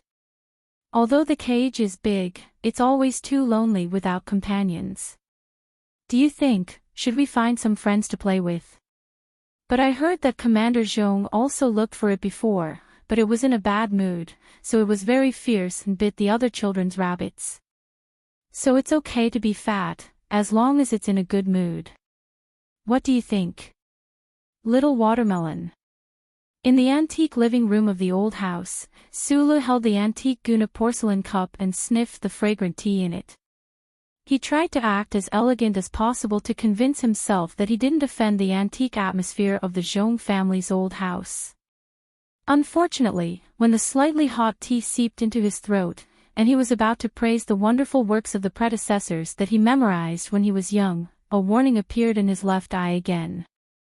"Zhong Ziqi, Lin Daohai, and the Federal Central Computer easily detected the content of the phone call and confirmed the identity of the other party through the chip. Because Sulu was the first protected person, the result was quickly transmitted to his mind. If these children of the aristocratic families knew that the situation was developing like this, they wouldn't be able to sit still in their chairs, enjoy the beautiful sunshine, and deduce the date of Suli's death. Sulu wasn't surprised to see these two names. Holding the teacup, there wasn't a trace of emotion on his face. He quietly turned on his phone and watched the video mail that had just arrived. When he saw Mrs. Zhong suggesting that he go to the restaurant at the intersection to eat the special rat meat when he left the old house, he couldn't help but smile gently. There was an old saying that only the muzzle of a gun could spurt out clouds and wind. This sentence was very suitable to describe the current him. The big shots in the upper class of the Federation, the powerful and terrifying professional experts, were all very powerful existences, but what did this have to do with him?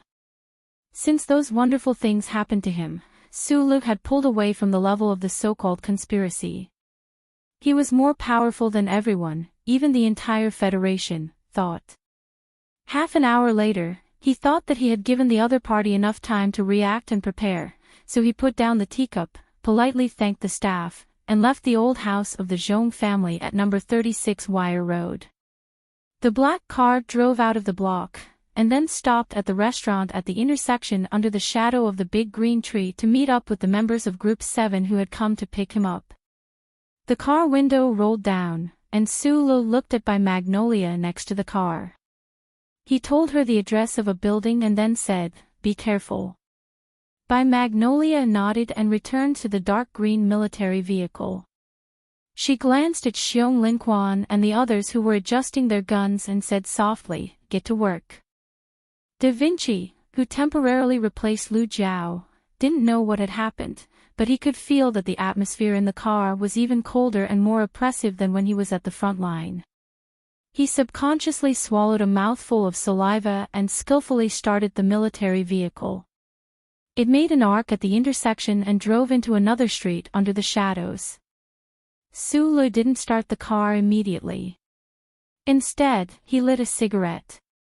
The smoke rose from the car window and merged into the western twilight. He narrowed his eyes and looked in that direction. There was a row of ordinary buildings behind the restaurant at the intersection. If he could see through those buildings, he should be able to see that building. The people who wanted to kill him were in that building. The old man was restricted by the rules of the charter, and he didn't want the Federation government to know the secrets of his authority. Although the Bureau of Proclamation already knew a little, he didn't tell the Ministry of Defense and the Federation Bureau of Investigation about the two experts from Bermuda, as well as many details of the murder case. A few years ago, he had confirmed under the sunlight in front of the district prosecutor's office that there were always some people above the law in the Federation. These people had never been afraid to use the hands hidden in the dark to do those outrageous and infuriating things. Because of interests or some glorious words, or sometimes just because of joy and anger, the law of the Federation didn't have the ability to protect his interests and the interests of many people at these particular times. Therefore, Sulu no longer feared the law as much as he did when he was a teenager. Today, he was ready to defend his right to live. The butt of a brand 37 cigarette fell from the car window to the ground, smashing into a few sparks. His hands that were tightly holding the steering wheel were calm as usual. He drove the car to the restaurant at the intersection. Almost at the same time, a dark green military vehicle drove into the underground parking lot of a certain building. Chapter 491. 40 minutes ago, inside building number 36 in Latitude 2 District, there was an interstellar communication. This time, the communication seemed very ordinary, but it used the military's internal signal, so the civilian communication system could not detect it at all, let alone eavesdrop. There was an abandoned warehouse beside Sunset State's Route 4. The basement of the warehouse was actually a relay analysis station of Ceylon's military. The relay analysis station captured these fragments of information and then encrypted them with a shell. These fragments were then added with a military secret rune string and launched out of the atmosphere. Through the Federal Military Signal Relay Station, they entered the interstellar communication system. This was a routine process. The seemingly complicated system reaction happened in a very short period of 0.001 seconds. All of it was completed by the automatic equipment underground, and it did not attract anyone's attention. Naturally, no one noticed. A second lieutenant in room C2 of the analysis station had sweat dripping down his eyebrows. He took off the headphones on his head, coughed twice, and gently pressed a button. So a simple, clear, and complete information report quietly left the analysis station and passed through a hidden backup channel into a closed room in the Changfeng military base. In the room, an engineer in a white uniform licked his lips, shook his head, and encrypted the information algorithm. Then it was sent out through the common channel between the Military Aviation Command System and the Civil Aviation System. Countless warships and civilian spaceships were taking off and landing on Cylon's main planet every day. The security level of the common channel between the two systems wasn't high, and the redundant information was complicated. This information disguised as a redundant signal easily passed through the system's filter and entered the internal pipelines of Sunset State civilian spaceport like spider silk. In the washroom on the far right of the arrival area of the Sunset State Airport, behind the partition, an ordinary-looking middle-aged man sat silently on the toilet bowl and stared at the holographic screen on the miniature workbench in front of him. After seeing the display on the holographic screen, a satisfied smile appeared on the corner of his mouth. The information had been obtained. The middle-aged man didn't hesitate to pull out the data cable connected to the pipeline behind him and pressed the flush button. In a brief flush sound, he cleaned up all the traces in the washroom, put on the windbreaker hanging on the wall, and walked out with a blank expression. In the magnificent lobby of the arrival area of the airport, a traveler in a plaid shirt was chatting with a waitress in a blue dress. "We're at war now, so there are very few tour groups coming from S1. The waitress smiled and said, "You're a freelancer. It's not that easy to find a discount hotel." The traveler in the checkered shirt was about to say something when he noticed a middle-aged man in a gray windbreaker walking out from the corner of his eye. The two of them did not speak, but the traveler understood in his heart. He smiled and said goodbye to the waitress, and followed the man out of the restaurant. The middle-aged man in the trench coat waited for about 10 seconds at the luggage arrival area. A staff member with a hat pulled down very low handed over a box with a standard luggage tag stuck on it. The middle-aged man carried the suitcase to the waiting area of the airport bus. He glanced at the luggage tag. The date on the tag was today, but he knew that the suitcase had been waiting for him at the airport for many days. In fact, he had also been waiting for many days in this city. When the bus arrived, he casually threw the suitcase into the luggage compartment below the bus and sat in the front row. The traveler in the floral shirt sat in the back row far away. 5 minutes later, the middle-aged man in the trench coat got off the bus, took the suitcase, and got into an ordinary car. However, there was a special pass that was very difficult to obtain on the windshield of the car. A few hundred meters later, the traveler in the floral shirt also got into the car. The two of them looked at the watch on their wrists at the same time, confirming that there was still time. In this city, the powerful departments of the Federation Bureau of Investigation and the Ministry of National Defense had been searching for the two of them. Along the way, the black official cars of the Federation Bureau of Investigation could be seen from time to time. However, the two of them did not look nervous at all. With a lot of prearranged cooperation, they changed to 3 different transportation methods, easily passed through the checkpoint set up by the government, and arrived at the foot of a building in the capital of Sunset State. Taking out the prepared keys from under the mat, the two of them pushed open the door to room 1201. 20 seconds later, the traveler in the floral shirt quietly left. The middle-aged man put the trench coat beside the chair and opened the suitcase. His expression was calm as he looked at the metal parts in the suitcase that were painted a matte color.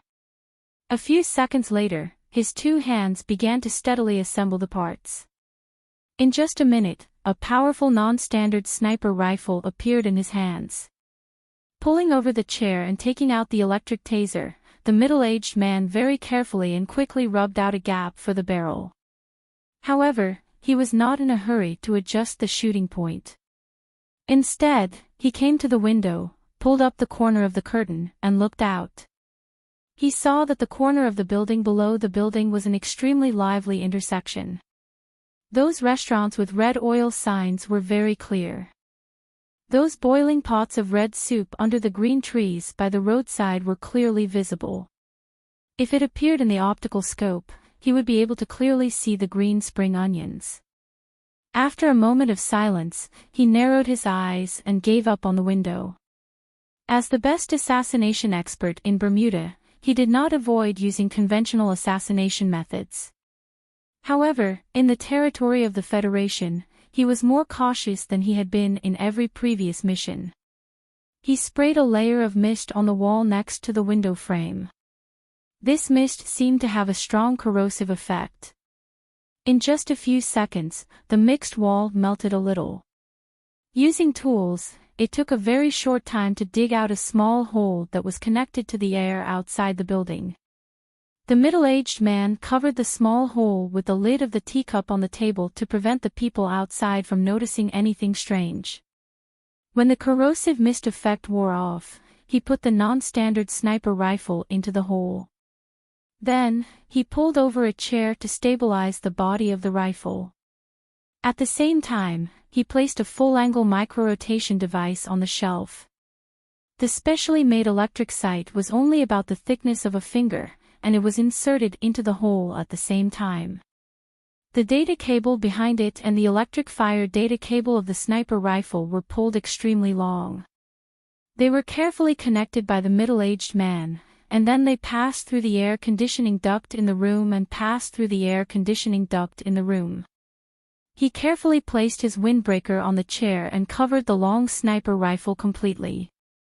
Then, he cleaned up all the sand marking agent, took out the air freshener from the box, and carefully sprayed it. After all this, it would be difficult for anyone to notice anything strange in a short time if they pushed the door open. Then, he carried the box out of room 1201. Following the shadows of the passage, he came to the stairwell. Then, he walked to the 13th floor and entered room 1301. He quickly lifted a corner of the floor, broke the ventilation duct, pulled out the data cable, and inserted it into his workbench. The scene in the electric scope downstairs clearly appeared on the hologram. The middle-aged man quietly observed the movement at the intersection. He silently adjusted his breathing. His right hand was only 3 fingers away from the electric firing device. The target had not appeared yet, but he was not in a hurry. As the best expert in Bermuda, his patience and caution were his best gifts. He touched the back of his neck. He seemed to feel that the chip was constantly sending some kind of signal. A trace of disgust flashed across his calm face. He then began to think about how to escape back to Bermuda after this successful attack. He knew that the target he was going to assassinate today was a big target. He knew that this was a big deal. However, his experience in the West Woods these days made him even more aware that those who helped him complete the mission, which was the people who issued the mission, had even more terrifying power. The middle-aged man was originally a citizen of the Federation. That was why he could pass the strict inspection when entering the country and reimplant the chip. Therefore, he knew what kind of ability these cold-blooded big shots of the Federation had. With the help of these people, it was not difficult to complete the mission. After making so many arrangements downstairs, he thought that his safety was fully guaranteed. After shooting later, even if the enemy could immediately surround room 1201, it would still leave him enough time to escape. Unless the enemy was an omniscient god, they would not know where he was hiding. On the hologram, a black car drove into the intersection. The middle-aged man's finger steadily rested on the red button of the electric control device. He gently slid the finger to adjust the shooting angle of the sniper rifle downstairs. Looking at the clear data on the hologram, he was somewhat amazed by the imitation ability of the anti-government forces of Green Dragon Mountain. This long-range sniper rifle was much less powerful than the ACW, but in many design concepts, it had been imitated to the extreme. Feeling the smooth feeling between his fingers, he knew that as long as he gently pressed the button, a historical event of the Federation would happen in his hands. The calmest killing expert in Bermuda slightly raised the corner of his mouth to reveal a calm and confident smile. At this moment, he suddenly frowned and slowly looked to the right. Although he did not hear any sound, he always felt that there was something strange in the room that was only a wall away. The military vehicles of Group 7 drove directly to the bottom of the building. The entire streets of the West Woods were filled with military vehicles. They were not worried that they would attract the attention of certain people. However, looking at the several West Woods military vehicles not far away through the filter glass film, Bai Yulan suddenly felt that the atmosphere was a little strange. She silently thought that she was not worried that others would notice her. Did the people in the military vehicles have the same idea?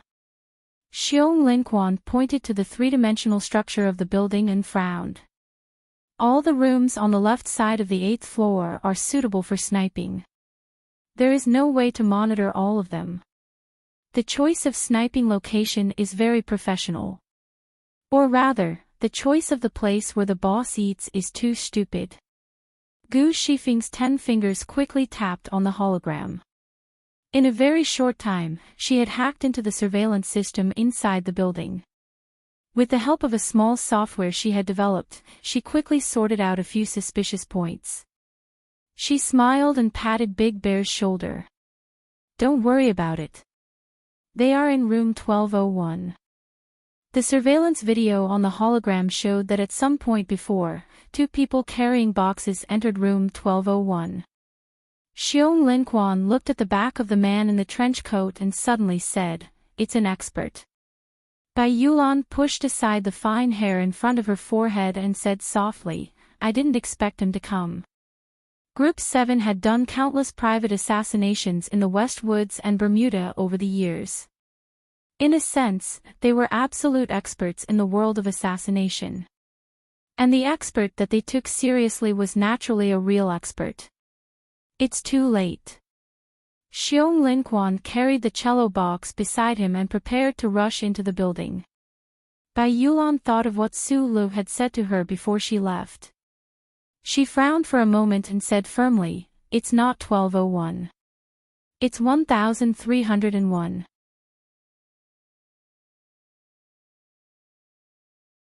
Chapter 492. When the members of Team 7 heard Bai Yulan's words, they all froze in place. Every time a professional expert carried out a mission, they would never leave behind a strong personal style or assassination plan that could be traced. The expert in the building, who had only left behind a silhouette of his back in the murder files for many years, did not do anything similar. The team members could not understand why Lao Bai was so certain that the expert was definitely hiding in the room upstairs. At that moment, Gu Shifeng, who was in charge of organizing the information, frowned. She covered her ears and listened carefully for a few seconds. Then, she raised her head to look at Bai Yulan and said in a strange tone, "The front surveillance sent back a message. The infrared remote sensing didn't find anyone in room 1201. The optical inspection also didn't find a gun at the window." Bai Yulan, who had been keeping her head down, licked her lips and said in a low voice, "Don't look at me like that. I'm not a monster. Boss is."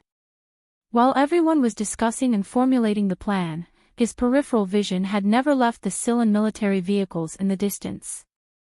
He could not get rid of the trace of nervousness in his heart, and some kind of intuition made him decide to directly enter the building through the underground parking lot and not make any contact with the Silan soldiers. Beside the elevator in the underground parking lot, the members of Team 7 had already disguised themselves as passers-by. They silently organized their guns. Only Xiong Linquan was still carrying his cello case with a cold expression. He did not move at all. Gu Shifeng was adjusting the elevator's operating program and monitoring system. Bai Yulan had a cigarette in her mouth and was calculating the surprise attack later. It seemed that none of them had noticed that one of the two targets had already left the building. The structure of room 1301 of the building was sealed, and it had a double compound door. Most importantly, the expert inside was a very powerful person. It would be very difficult to complete a surprise attack before the other party noticed. If they really rushed in, no one knew how many members of Group 7 would die under the counterattack of the other party before they died. What should we do? Xiong Lingquan's face was gloomy. He spread out his calloused hands and asked. Facing the best expert in Bermuda, especially in such a small space, even he felt that it was a little tricky. Bai Yulan took a deep puff of her cigarette, and a trace of ruthlessness flashed through her slender eyes. She spat out a voice as cold as ice, but also somewhat crazy, "Kill him." When the team members who were about to climb the stairs heard this sentence, their bodies stiffened. They knew very well what kind of offensive attitude this sentence represented. Gu Shifeng looked at Bai Yulan worriedly and said, "What if we messed with the wrong person?" Whether or not the subsequent fierce attack would kill the wrong person completely depended on whether or not the little boss's judgment was correct. Bai Yulan still didn't understand where Su Li's information came from, but she always had some inexplicable confidence in him. Especially when she thought about how some important people of the Federation cold-bloodedly tried to assassinate Su Lo, and how Su Li's life was in danger, the madness hidden in this young lady's body naturally surged out. Therefore, he did not answer Gu Shifeng's question. He stretched out two fingers and made a tactical gesture. Then, he sprayed an aerosol to get rid of the smell of cigarettes and other body odors. The team members did the same. At the same time, they carefully installed the silent rubber pads on the soles of their shoes. The signboards of countless restaurants had the words, "Chili oil," written in bright red, dyeing the entire intersection with a layer of spicy flavor. Although they were all on the side of the street, the floor-to-ceiling windows and the shadows of the trees gave them a clean and elegant feeling. These restaurants had nothing to do with the street stalls. The black car stopped by the red street in the twilight. Su Lu got out of the car and looked at the restaurant not far away. His gaze swept across the roof of the restaurant without anyone noticing and landed on the building in the distance. At this time, he could only see some light-absorbing eaves on top of the building. Presumably, it would be difficult for the enemy to find him through the scope. When the black car had driven into the intersection earlier, it had been the best sniping position. At that time, Su Lu thought that the enemy would shoot, and even hoped that the enemy would shoot. This was because he knew that in this world, there were basically no long-range weapons that could shoot through the black car of the Tai family. This was something that the military mecha in Linhai Prefecture Gymnasium had proven years ago. What disappointed him was that the assassination expert in the building was more patient and cautious than he had imagined. Walking towards the restaurant, the hair on the back of Su Li's neck stood up slightly. It was not because of fear, but because of some kind of faint excitement. The excitement came from the unknown, and after a moment, he was not satisfied with this kind of professional role-playing. Being a bait was without a doubt the most dangerous job in the world. The earthworm that caught fish, the youth that lured bulls, and the Jian Shuair that provoked the people of the empire were all like this. Su Lu was willing to be the bait because of his own initiative. He had the help of the omnipotent computers of the Federation, and the enemy also had the help of the big shots in the Federation. If Su Lu disappeared in front of the enemy would definitely disappear immediately. Furthermore, he could not be like an ancient swordsman who rode a horse all over the universe to chase after the enemy. For an extremely dangerous person like this, especially one who dared to kill him like the upper echelons of the Federation. If he did not ruthlessly strangle the enemy to death, he would not be able to feel at ease. Standing at the intersection, he looked around the city. The capital of the Sunset State was in his left eye. In this city, there were 37 dots of light quietly flashing. Some were in the buildings, and some were in the military base. It was very dazzling. These were the 37 people that the Federal Central Computer had found in this murder case. For the past few months, it was these people who had been secretly helping the killing intent from Bermuda. Looking around, Su Li's young and honest face flashed with a trace of determination. With a trace of ruthlessness, he walked towards the restaurant, his military boots making crisp clicking sounds. In room 1301, a middle-aged man was lying on the carpet. Because he did not have the cover of a windbreaker, the temperature in the room was a little high. His upper arm was pressed against the side of his face. His body was relaxed like a king who was about to sleep peacefully. However, his eyes were always staring at the light screen not far away, staring at the target he was about to kill. He was like an eagle. Naturally, his hands were empty. Beside him was an electric control device and a gun that was ready to be activated. He maintained the best posture and state to shoot at any time. From time to time, his ears would twitch slightly, listening to the sounds in the corridor outside the room. What made him feel at ease was that the outside world was always quiet. In the dark corridor, the self-induction energy-saving lights were not lit. However, the 8 members of Group 7 were like ghosts. They silently crept over and gradually approached the door of room 1301. The black cello case lay quietly at the end of the corridor. Xiong Linquan, wearing an infantryman's helmet, carried the heavy Darlin rotary cannon. He was like a giant of death that walked out of the abyss. Beside him, Magnolia silently held a powerful rapid-fire shotgun. The team members kept their breathing extremely slow and gentle. They did not want to alarm the murder expert in the room. If the other party was prepared in advance, it would become a chaotic battle in a small space. No one knew what would happen. At this moment, Magnolia's long breath suddenly stopped. She squinted her knife-like eyes and looked at the other side of the corridor. The gun in her hand had already been raised silently. She coldly pointed it in that direction. A faint light came from the back of the building and sprinkled into room 1301 and room 1302. The team members were shocked to find that a group of fully armed Special Forces soldiers walked out from the darkness on the other side of the corridor. This group of Special Forces soldiers wearing Westwood's military uniforms clearly did not expect that someone would appear silently from the other side of the corridor.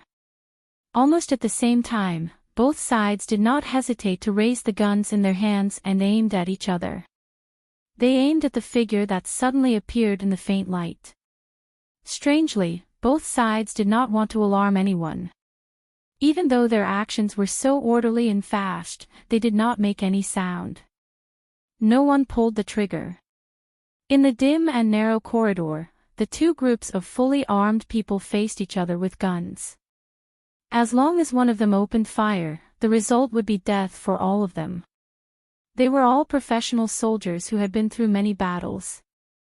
They understood each other very well, so they used their strong nerves to control even the smallest of their movements. The entire space was filled with an oppressive and tense atmosphere. Both Team 7 and the people wearing Westwood's military uniforms could not determine the true identity of the other party, especially the purpose of their sudden appearance here. Cold sweat seeped out from the backs of both sides, wetting the silk interlayer of the hard ceramic bulletproof vests.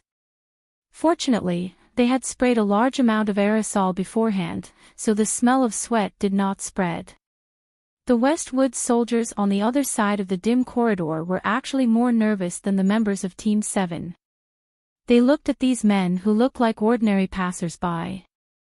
Their gazes were fixed on the guns in their hands, especially the big guns in the hands of Xiong Linquan and Magnolia. They were extremely shocked. thinking that this kind of firepower was too fucking explosive. Amidst the suffocating atmosphere, Bai Yulan's breathing finally returned to normal.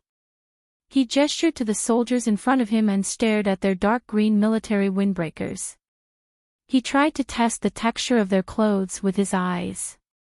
The person in front of the Westwood Special Forces soldiers nodded slightly, then glanced at room 1302 beside him, using his eyes to express his intention.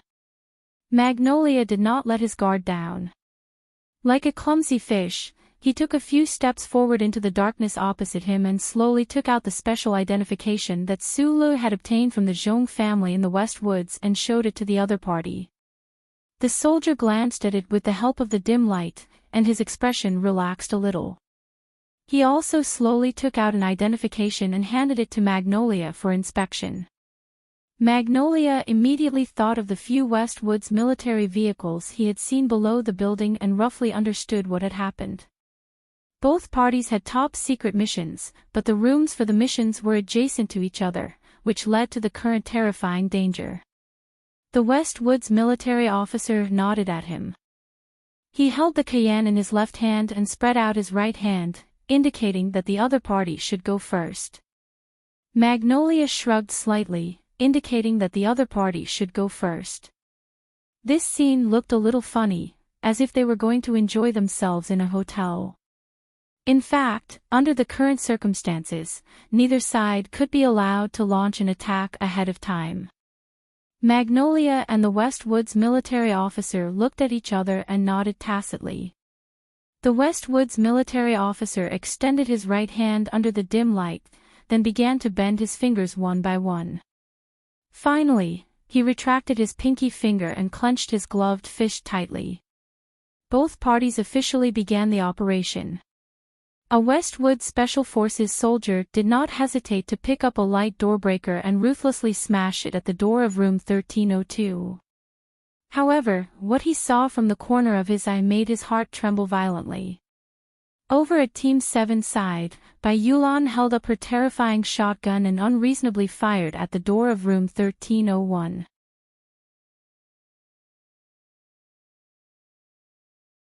Chapter 493. The rapid-fire shotgun did not have a magazine, only a long and extremely thick cartridge reservoir. This kind of big gun could only fire one shot at a time, but every time it fired, it could fire up to 300 tiny rapid-fire pellets at the same time.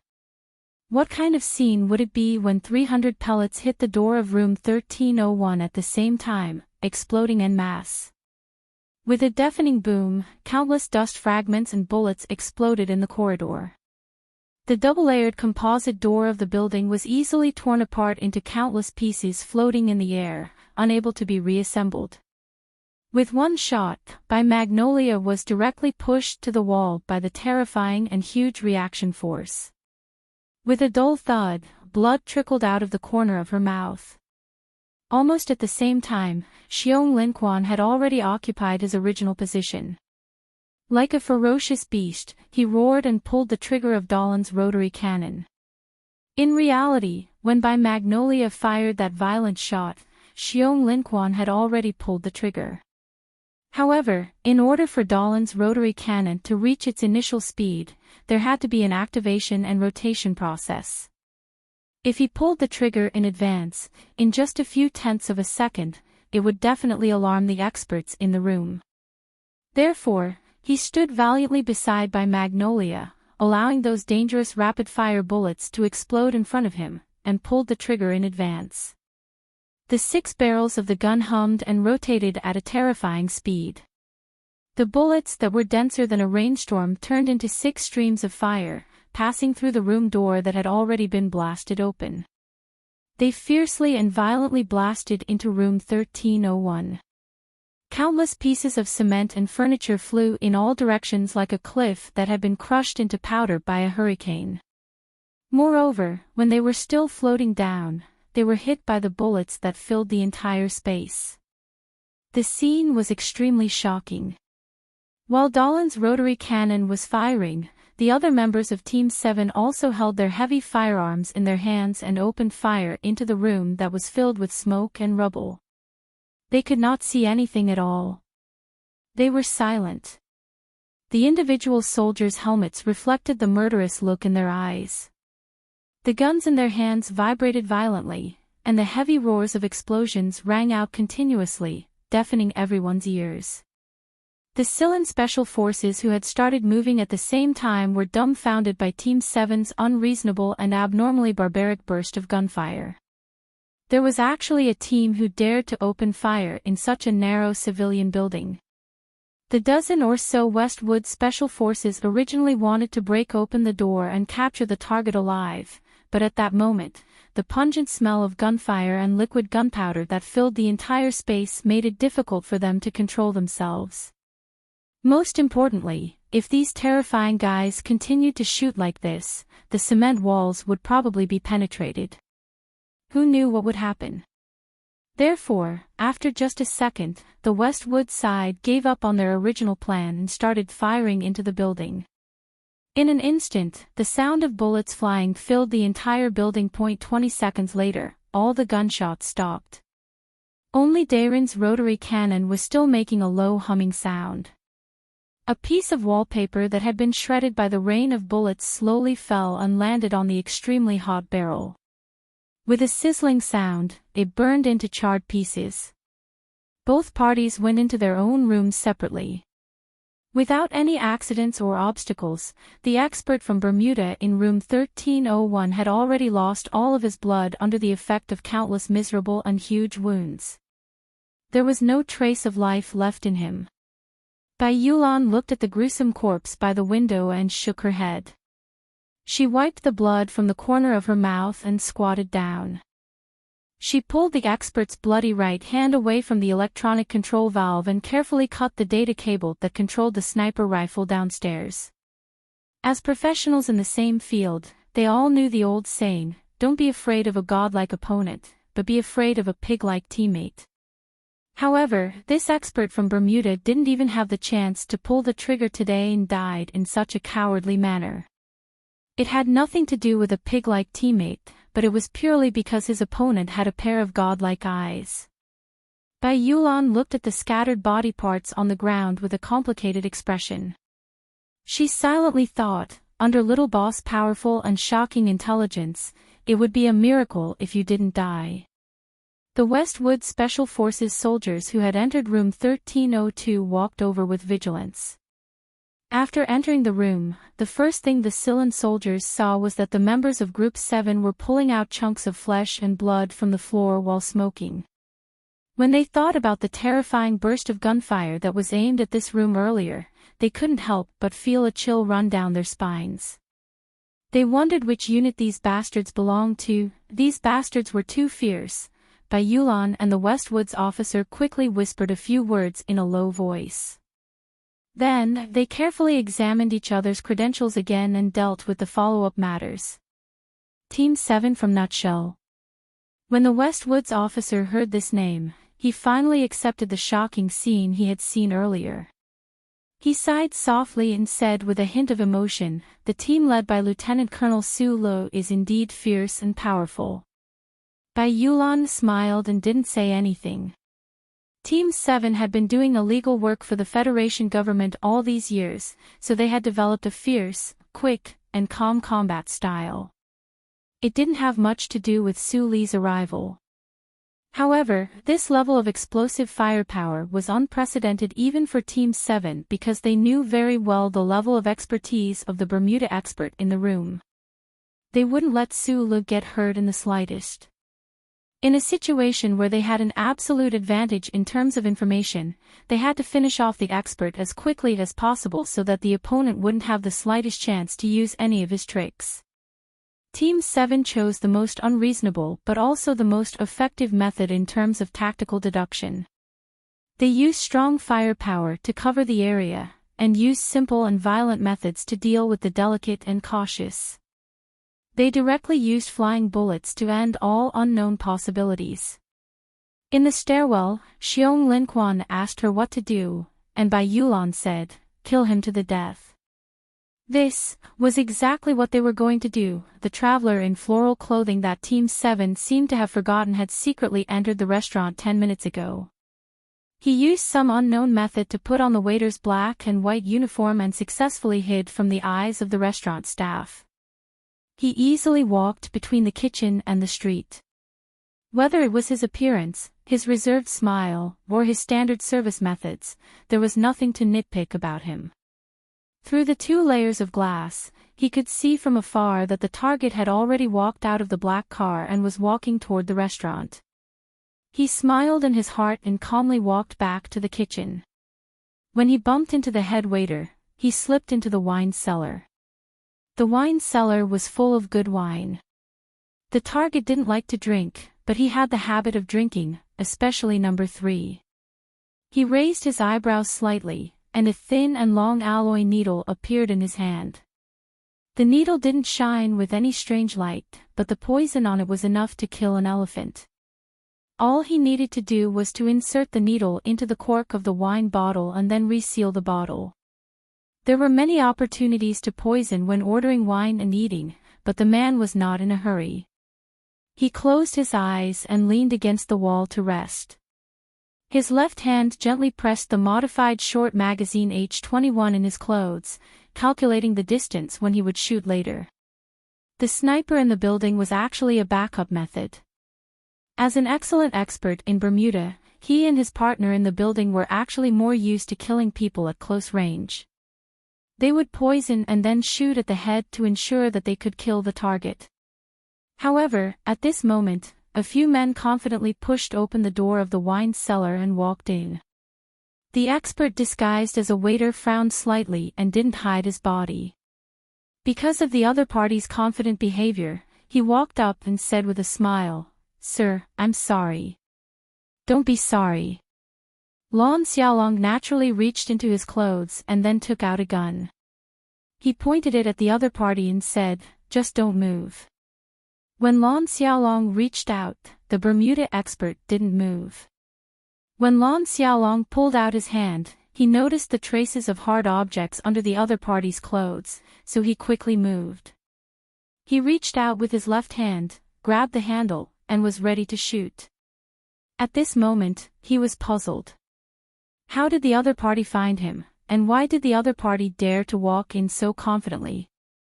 At this moment, he thought gloomily that he should kill the people in front of him and then leave this strange city as soon as possible. Unfortunately, he couldn't pull out his gun. Although Lon Xiaolong's action was clearly slower than his, he couldn't continue to think because the poisoned alloy needle hidden in his right wrist stabbed into his groin. In the shadows of the wine cellar, 2 members of Group 7 flashed out like ghosts. One of them grabbed his left hand tightly, while the other grabbed his right hand and forcefully twisted it.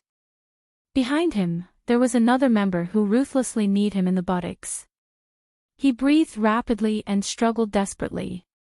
His eyes were wide open, but he didn't make a sound. He only wanted to endure the pain between his legs and push the people on both sides away. However, the strength of the 3 people who attacked him was so great, especially in a situation where it was 3 against 1. His struggle seemed so futile. Feeling the cold alloy needle slowly piercing into his groin, he felt extremely desperate in his heart. The moment before he died, he burst out with the last of his strength and pulled the trigger. Bang! Bang! Bang! A series of dense and crisp gunshots echoed in the quiet wine cellar. The bullets followed his clothes and hit the ground powerlessly, piercing his left foot and shattering his last hope. He felt that his hearing was getting weaker and weaker. He felt that the gunshots were louder than his rapid breathing, and it was even louder than the sound of his right wrist breaking. The second expert died just like that. Before he died, he broke his wrist, but he still couldn't escape from the hands of his opponents. His eyes were full of blood, and his body slid down weakly.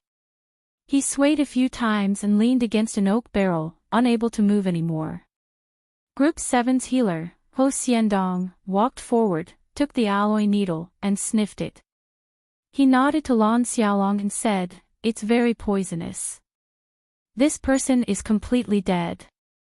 Da Vinci, who got off the car halfway and then followed Lan Xiaolong back to the restaurant, saw the scene in front of him. He was so shocked that his face turned pale. Although it was a silent battle, he always felt that it was more intense than any battle on the front line. The three members who were responsible for the sneak attack were already covered in sweat, and their muscles felt like they were being torn apart. Looking at the corpse on the ground, they couldn't help but shake their heads with slight ridicule. Lan Xiaolong held the gun like a toy and looked at the expert who died with his eyes open. He shrugged and said, "I know you are an expert, and you shouldn't have died like this. But this has nothing to do with me. I'm new here. You know, there are 18 experts like you in Group 7, so it's better to close your eyes."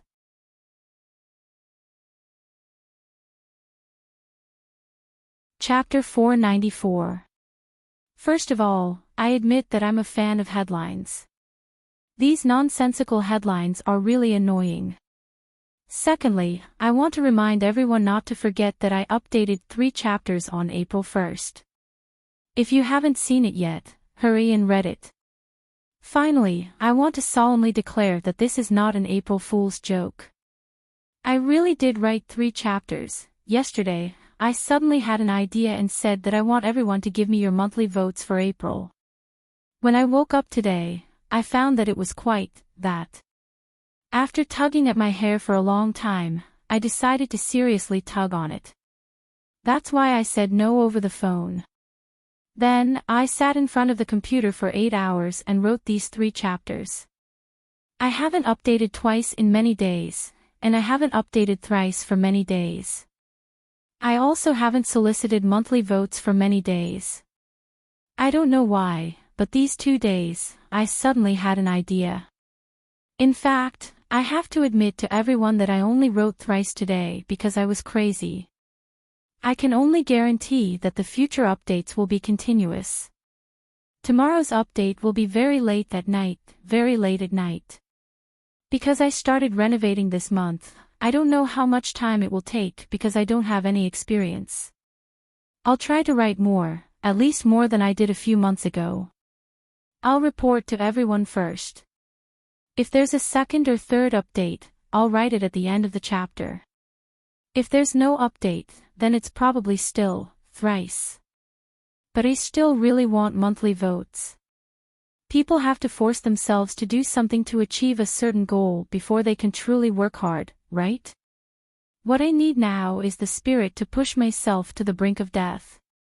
Everyone, please vote for me. I like monthly votes and recommendation votes very much. The more votes there are, the higher the probability of me going crazy. This isn't a matter of changing monthly votes, it's purely a matter of mental stimulation. Finally, the most important sentence, I want monthly votes for April. Actually, it's just that I suddenly realized how lonely it would be if we didn't exist in this monthly vote battle. Brothers and sisters, we don't want to be lonely. I want monthly votes, squeeze out all that you have and give it to me.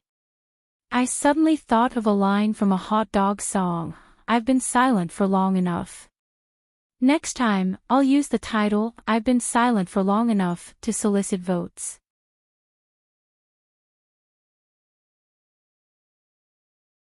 Chapter 495. In the dim, smoke-shrouded corridor of the building, the members of Group 7 shook hands with the Westwood Special Forces team and said goodbye, but they did not really separate. Although Bai Yulan had the special document issued by the Zhong family's old house in her hands, she couldn't just leave after such a violent round of gunfire in the city's rioting district. She needed to wait for Celine's confirmation. The commander of the Westwood Special Forces team looked at the members of Group 7 beside him and could not help but shake his head to dispel the shock in his heart. He walked to the side of the military vehicle and reported the specific details to the higher-ups in the vehicle.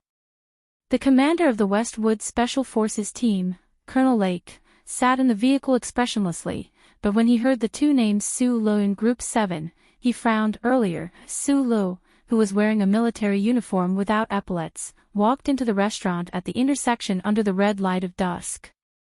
The restaurant was already bustling with activity. Countless soup pots were boiling with the spicy and exciting smell of life.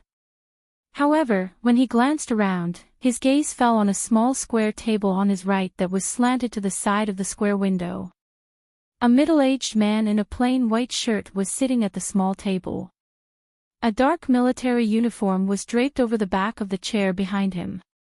From the creases of the uniform, he could faintly see stars hidden in them. Even in the square where hundreds of thousands of people gathered, Sulu would probably see him at first glance and find it hard to look away. The feeling was different from when he saw Du Shaoqing at the base a year ago. The middle-aged man who was immersed in eating at the small table did not give off the feeling of standing proudly in a chaotic world. He was just silent and ordinary, but his pair of white eyebrows, like a sleeping tiger, gave people the feeling that if he raised them, countless people around him would bleed. There were a few tables below the small table by the window, and all of them were military officers of the West Woods. Their expressions were calm and silent, and they seemed to be eating normally. Only the occasional fierce and vigilant light in their eyes could let people with sharp eyes notice that they were about to use their lives to protect the middle-aged man at the small table at any time. The middle-aged man did not raise his head. His beautiful eyebrows were still, but he naturally exuded a strong sense of oppression. This was probably the aura that had been tempered through years of monstrous power and unparalleled dignity. Sulu was invited over by phone. He knew who this person was, so he wasn't surprised. However, he was still a little shocked. He secretly assessed that this person was probably the strongest man in the entire Federation other than the war god. But at this time, most of his thoughts were on the two Bermuda experts and the team members who were carrying out the mission, so he didn't have much opportunity to feel anything. Just as he took the first step toward the window, a burst of intense gunshots and explosions suddenly sounded above the restaurant. His footsteps came to an abrupt halt as he looked through the glass toward the source of the sound. Many of the alarmed customers in the restaurant couldn't see that in the middle of an ordinary building about 2 kilometers away, countless gorgeous gunfire suddenly spewed out. Countless smoke and flames broke the glass and spewed out like the tail flames of a fighter jet, surging into the clean evening sky of the West Woods. The loud explosions could still be heard so clearly in the restaurant. It could be imagined how violent and terrifying the gunfight in the building was. Su Li's eyesight was excellent. He could even see that outside the window of the 13th floor of the building, countless bullets were like black dots shuttling back and forth. In the end, their sharpness was worn down by the evil gravitational force. After losing their speed, they turned into countless metal raindrops and fell to the street, hitting the roofs of cars and buildings. The West Woods had the most soldiers and ammunition, but social security had always been good. Such a fierce gunfight in the downtown area was a shocking scene that had not been seen for many years. The diners in the restaurant were terrified. They paid their bills and left. At this time, in a room near the kitchen at the back of the restaurant, a burst of rapid and crisp gunshots rang out. This burst of gunshots was very close and very real. The diners' faces turned pale as they screamed and rushed out. When the gunshots rang out, the West Woods officers surrounding the windows suddenly trembled and quickly grasped their respective guns. Sulu knew that Lan Xiaolong's men had also made a move. His heart suddenly contracted and his body tensed up. The middle-aged man at the small table by the window didn't seem to hear or see any gunfire. His right hand holding the soup spoon didn't tremble at all. He steadily scooped up a spoonful of bright red chili oil soup and gently poured it on the white rice in the black wooden bowl. Sulu lowered his eyes slightly and took 2 deep breaths to force himself to calm down. He walked toward the small table. The West Woods officers didn't stop him. Instead, they made a path for him. Sulu stood by the small table and looked at the middle-aged man who was mixing rice with his head down. He could only see the man's thick eyebrows mixed with silver hair. This posture didn't give Sulu any feeling of looking down on him. Instead, he felt that the man was sitting on a barren mountain, high and far away. The middle-aged man still didn't look up. He carefully mixed the white rice in the black wooden bowl into a bright red stew. He put down the silver spoon, picked up the long chopsticks, and accurately picked up a piece of rat meat from the red chili oil soup and placed it on the rice. He then picked up the rice bowl and began to eat quickly. At the same time, he mumbled one word. Sit. Sulu pulled out a chair and sat down. Eat. A Westwoods officer wearing a colonel epaulette set a set of cutlery in front of Sulu and quickly brought over a bowl of white rice. Sulu was only a lieutenant colonel. He immediately stood up and saluted to express his gratitude. Then, he sat down again. He didn't say anything and didn't hesitate at all. He picked up the bowl and chopsticks and began to eat the white rice with the red soup as if he wanted to compete with the middle-aged man across the table in speed that in a very short time. The two people at the small table had finished 4 bowls of white rice. The middle-aged man in an ordinary white shirt finally put down the long chopsticks in his hand. He took a wet towel from the colonel beside him, unbuttoned the collar of his shirt, and vigorously wiped the sweat from his forehead due to the spicy food. A soldier has to be able to eat. The middle-aged man raised his head and looked at Sulu. If the stomach is strong enough, you won't get gastritis no matter how fast you eat. If you always have to remember that you have to be as beautiful as a plum blossom, then you shouldn't eat for the rest of your life. Because if you eat, you'll always shit. Sulu wasn't sure if these words were directed at Teacher Xiaoqing of the Sonic Federation. He didn't know how to respond, so he could only smile slightly and remain silent. Those subordinates of yours aren't bad. The middle-aged man glanced at the building and the twilight out of the corner of his eye. He looked at the pitch-black marks of the violent surprise attack and said with a carefree smile, I like people who do things simply and directly. Group 7 had launched a violent attack in the downtown area of the Westwood Sunset Province according to his own arrangements. Sulu had been worried whether or not the Westwoods would have any opinions. At this moment, when he heard the other party actually express a hint of admiration, he couldn't help but feel slightly surprised. He replied very seriously, Thank you for the praise, Commander.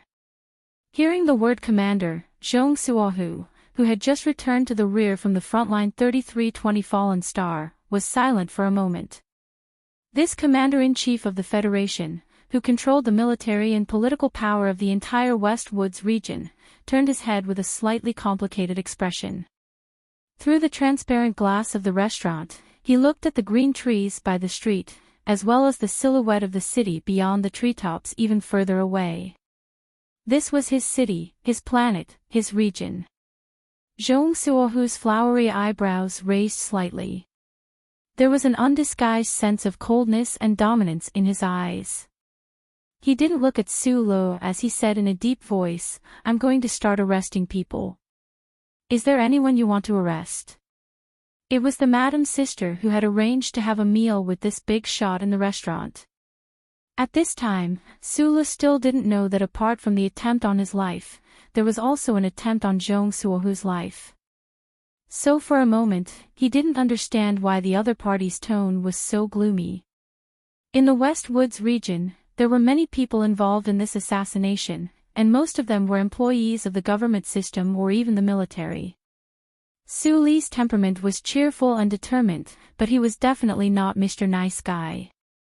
If someone knocked out his teeth, he would only stuff them into the other party's stomach. He was risking his life on the front lines to kill the enemy, but there were people in the Federation who were cold-bloodedly trying to kill him. How could he let them go? It was just that this matter was indeed a little tricky to deal with.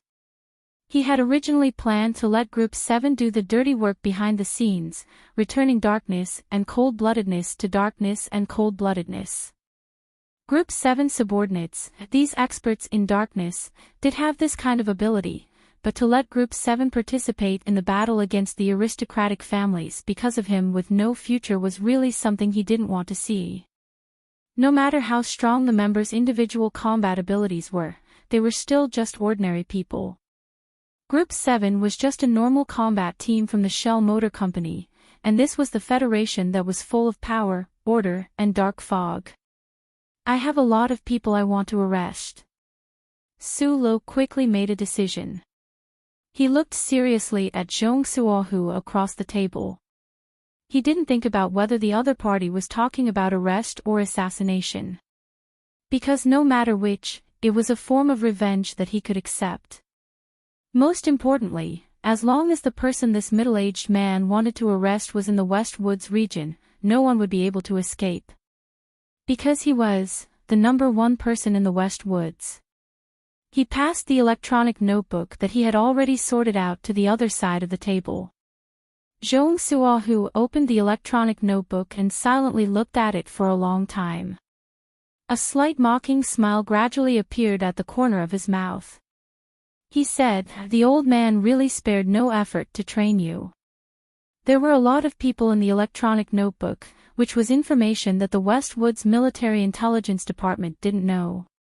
Looking at the call records and evidence, Zhong Suohu was very clear that other than the Bureau of Proclamation, no one could get hold of such top-secret information. Since the attitude of the lady behind Macho's back mountain was to watch silently, then other than the war god of Philadelphia, who could persuade the Bureau of Proclamation to intervene in this murder plan against a lieutenant colonel? Su-lo didn't explain anything, because he would never be able to explain the strange connection between himself and the glory of the charter. Arrest all of them. Zhong Suohu threw the electronic notebook to the colonel next to him and said indifferently, "If anyone dares to run, kill them all." Su-lo lowered his head in silence for a moment, then suddenly looked up and asked seriously, "What about your nephew?"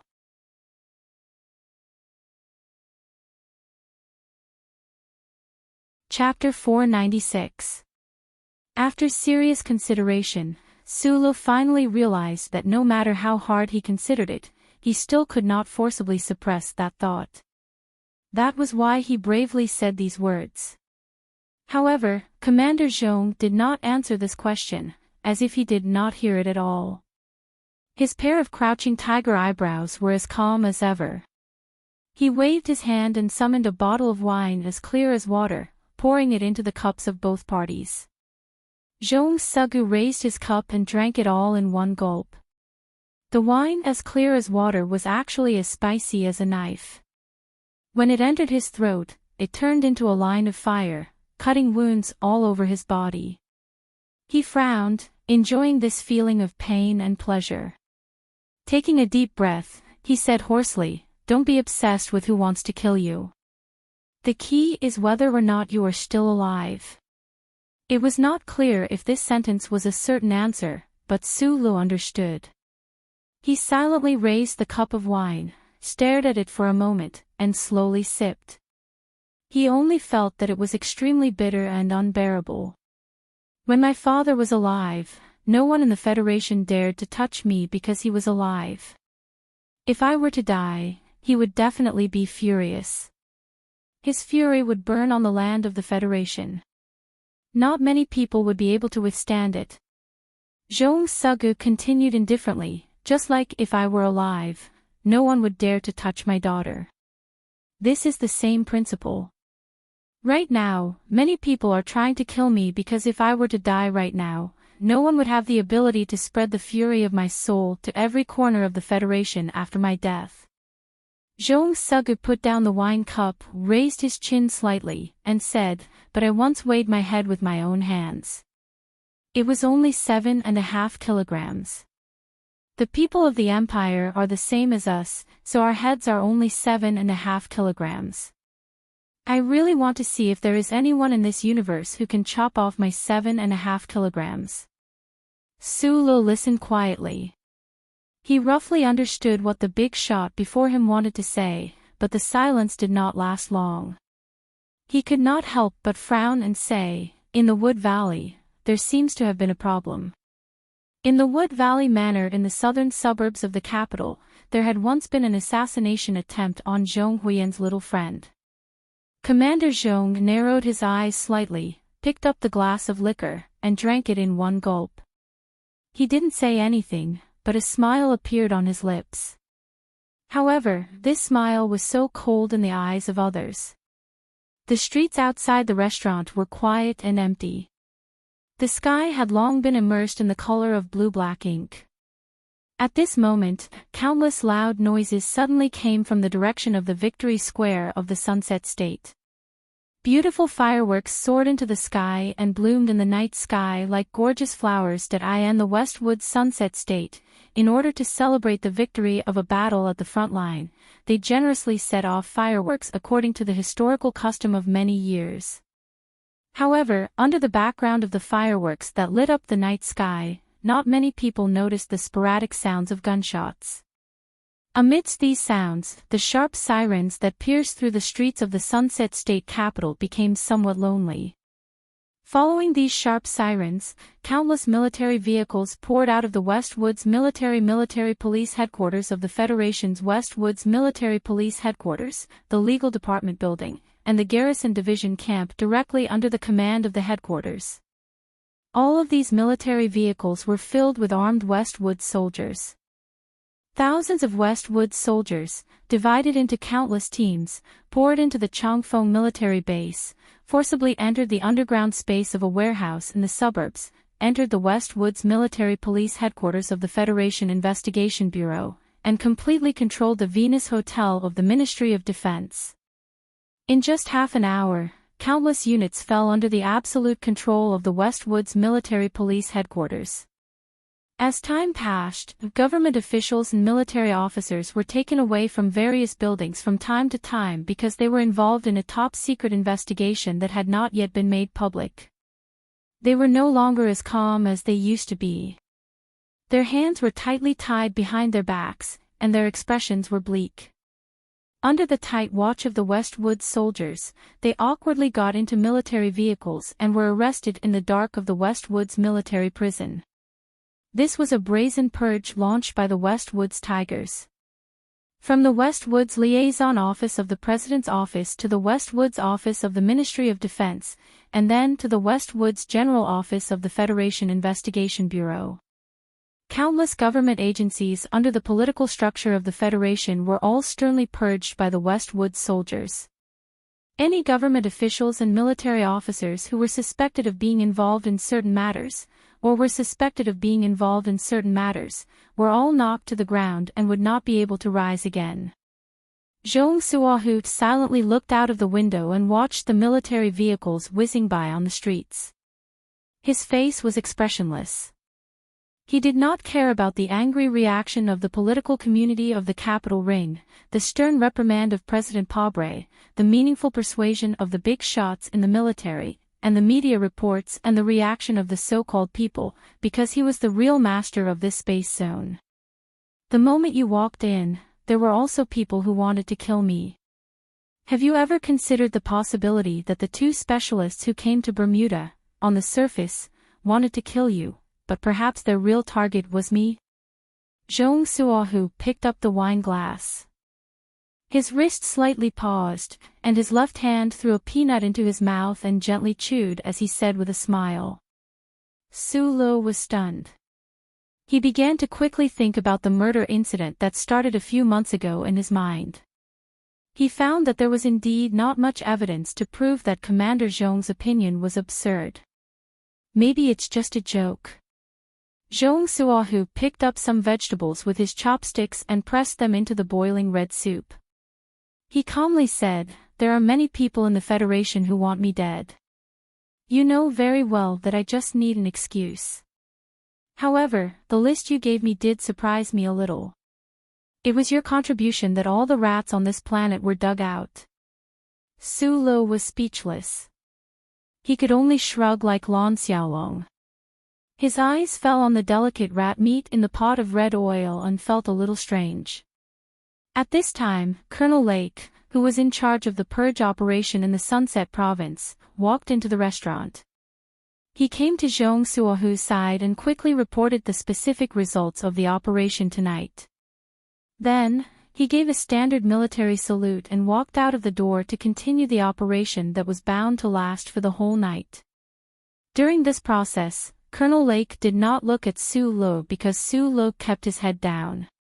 Because when he walked into the restaurant, Su Lo, who had a good memory, immediately remembered that day many years ago in Donglin. Those were the experiences, the fists, and the violence that he would never forget in his life. Therefore, he lowered his head and drank silently. Colonel Lake walked out of the restaurant and suddenly stopped under the shadow of the intersection of the street lights and trees. He frowned slightly. He felt that the young man who was eating with the commander was somewhat familiar, and it should be an unforgettable memory in his life. Who is that person? I don't see his epaulets, he asked the subordinate beside him. Zhou Jin, who was carrying a Cayenne machine gun, glanced at the French window of the restaurant and replied, "It's Lieutenant Colonel Su Lo." "That's Su Lo?" Lake asked with a serious expression. "Yes." Back then, he was a squatting soldier in Donglin. He even took the ancient bell back to S1. Zhou Jin shrugged and told the story of the past with a trace of emotion. He said, "It was that relationship. He seemed to have a very close relationship with Mississippi. I heard that he even went to Shisha State once." Colonel Lake was deep in thought. He slowly put on his sunglasses and remained silent.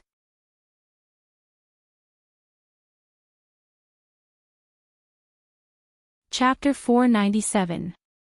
The red pot was still boiling on the small table next to the glass window. The smooth meat and fresh vegetables were mixed with red oil. Together with a few random side dishes, it was the best dish to go with the wine. A bottle of high-quality wine didn't take long before it was swallowed by Zhong Shouhu and Su Lo. The two of them didn't drink in a heroic manner. They didn't have the awe-inspiring aura of a whale swallowing the sea, but they drank one cup after another. They slowly sipped and kept turning their wrists, and their speed was extremely fast. Zhong Shouhu picked up a wet towel and wiped off the sweat on his face and neck. He unbuttoned 3 buttons on his normal white shirt, but he still seemed to feel that the air was a little stuffy. He raised his eyebrows slightly and looked at the colonel beside him. He then looked at the glass window next to the table and the shade of the trees on the street outside the window. He said, "I want to get some air." The colonel saluted him and waved his hand to summon a few soldiers. They walked out of the restaurant and took out all kinds of tools. Without hesitation, they quickly and neatly removed the entire glass window. The night breeze blew gently on the floor around the stove, and it was slightly wet. Su Lo, who was taking off his military uniform, felt his fingers stiffen. He felt the cool air rushing in and couldn't help but be stunned and speechless. For some reason, deep in his heart, he thought of the arrogant back when he got off the train halfway through the Shanglin Mountain on the Shugang high-speed railway 2 years ago. Much better. Zhong Shouhu sighed softly and lifted the collar of his shirt to fan the night breeze that kept coming in. Seeing the emotion between Su Li's eyebrows that he didn't try to hide, he smiled slightly and said mockingly, "I've been eating in this restaurant for decades. Of course, I won't let the boss lose money." "Little guy, are you going to show your cute sense of justice even for such a small thing?" Su Li picked up the wine in his cup and drank it all. He grimaced slightly because of the spiciness, and then shrugged to show that he didn't comment. Over the years, he had seen too many privileges appear in the Federation. He wasn't numb yet, but he wasn't surprised either. In the eyes of many people in the Federation, I'm the darkest and most arrogant warlord. I'm the local tyrant of the West Woods who actually took over the Federation and damaged the authority of the government. Zhong Shouhu looked at him expressionlessly and said, "My Zhong family has defended the western border for the Federation for thousands of years, but in the end, we will be cursed for thousands of years. Since I have to bear the infamy, why shouldn't I enjoy the feeling of power? If the Federation wants to station an official, they need my approval. If the Department of Defense wants to draft a battle plan, they need to discuss it with me. I am the Emperor of this galaxy. I am the savior of the people of the West Woods." Su understood why this mature big shot sitting across the table would say such self-evaluation in front of him, which went beyond arrogance and bordered on arrogance and stupidity. Out of the corner of his eye, he noticed that everyone in the hotel, including the professional soldiers from the West Woods who had been protecting him, had already left, leaving only the two of them. Based on the firm beliefs of more than 20 years, he quickly retorted subconsciously, "There has never been a savior, nor an immortal emperor." That's right. The Federation has already been free of the imperial system for tens of thousands of years. Zhong Shouhu looked at him with a slightly emotional expression and said with slight mockery, "But everyone knows that the emperor has never disappeared. They just changed a few clothes."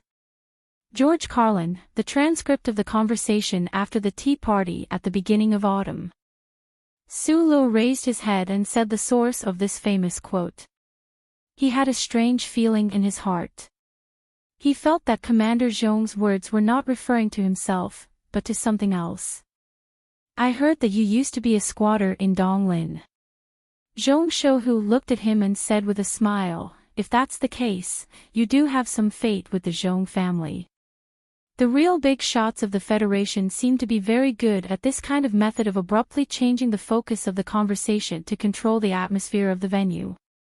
In the few conversations that Su Lu had with the madam in the back of the mountain, he had deeply experienced this kind of headache-inducing communication method, so he did not feel too uncomfortable. He calmly replied, 2 years of maintenance of the mine, what fate? Dong Lin, is that replica of the ancient clock still hanging on Bell Tower Street? Zhong Shouhu drank another cup of wine. The liquid, as hot as fire and as pure as water, entered his body and actually turned into a kind of reminiscence and a very distant heaviness. Hearing the words, Bell Tower Street, Su Li's heart shrank slightly. He stared blankly at the other for a moment and realized that the middle-aged man was only reminiscing about the past and did not seem to be grasping onto his most secret past. He said somewhat hesitantly, "I heard that it's been put in a museum." Yes, after so many years, it can only become a pile of trash in a dark corner of a museum. In this Federation, how many people still remember what happened back then? Zhong Shouhu's eyes lowered slightly and said, "Back then, the 4th Military Region was sent to Donglin to develop a mining planet. The command ship crashed into the main planet of Donglin and turned into a sky full of fireworks. Unfortunately, the ancient clock carried by the commander of the 4th Military Region was not destroyed." When Su Lu heard this, he thought of the clock in front of the square in front of the Zhong family's old house at number 36 Wei 2 district. He thought of the ancient story of Bell Tower Street where he had lived since he was a child. His body could not help but stiffen slightly. He thought of something and understood something. He could not help but feel that the world was really too unpredictable. Zhong Shouhu's beautiful eyebrows raised slightly. He drank another cup of wine and said slowly with a hint of biting coldness, "This is a big joke in the history of the Federation. Because according to the investigation of the Federation government later." Oh, the Federation government at that time seemed to be called something like the bullshit United States. They also had a bullshit management committee. They said that the reason the battleship crashed into the ground was because of a simple gravity calculation error that could not be any simpler. He stared into Su Li's eyes with a cold gaze. "Do you think my ancestor would make such a stupid and heartbreaking mistake?" Su Lu thought of the main character of this story that he and his orphan companions seemed to often laugh at when he was a child, the commander who left behind a famous quote about fireworks and then left with his tail between his legs. He could not help but feel his lips and tongue become a little dry. But the government thought so, the media thought so, and so did the stupid people who had just broken away from imperial politics and happily threw themselves toward the words like democracy and freedom. Zhong Shouhu said expressionlessly, "So the management committee of the Federation took the opportunity to launch a rectification movement within the military." The 4th Military Region was forcibly transferred away from the East Woods district where countless crystal mines had already been discovered and came to the West Woods that was still a piece of uncivilized land at that time. Sulu lowered his head. The chopsticks in his hand were a little stiff and awkward. He guessed what this big shot wanted to say, but in the depths of his heart, he could not accept it for a while.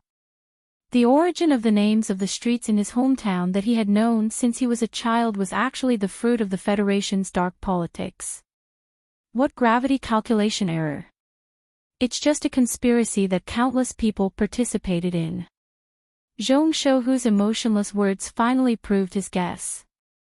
History appeared in front of Sulu in a way that was personally narrated by the descendants of the people involved, but in a completely opposite way. It turned out that the first army to enter the East Woods district was the Zhong family's 4th Military Region. It was also after this incident that the Zhong family was forced to come to the western border of the Federation, and that was how the name of the Zhong family in the West Woods came to be. It turned out that this incident was just a conspiracy of the Federation government. It turned out that the sky was not really blue, and the clouds were not always white. The democratic sages who peacefully overthrew the monarchy and enjoyed great fame in history were not so clean. If this continued, could it be that George Card was really an uncle, and Li Pifu was possibly a woman? Was Schiller really someone in the 5-person team? Were the 2 moons above S1 really the failed products of an alien experiment? Sulu thought so. He was silent for a long time, drinking 3 glasses of wine in a row, and then asked a question that even he himself thought was stupid. Why? Perhaps the current head of the Zhong family, Zhong Shouhu, had not had the opportunity to tell these stories that happened countless years ago, to tell the Federation people about the humiliation and conspiracy of the family that was once regarded as a warlord, so when he heard this stupid question, Commander Zhong's answer was very calm. Because the elected government that just won the election and successfully forced His Majesty to step down urgently needs an opportunity to weaken the 7 families. Most importantly, the government needs the support of the former royal family. The Federation Crystal Mine Union is the price for this support.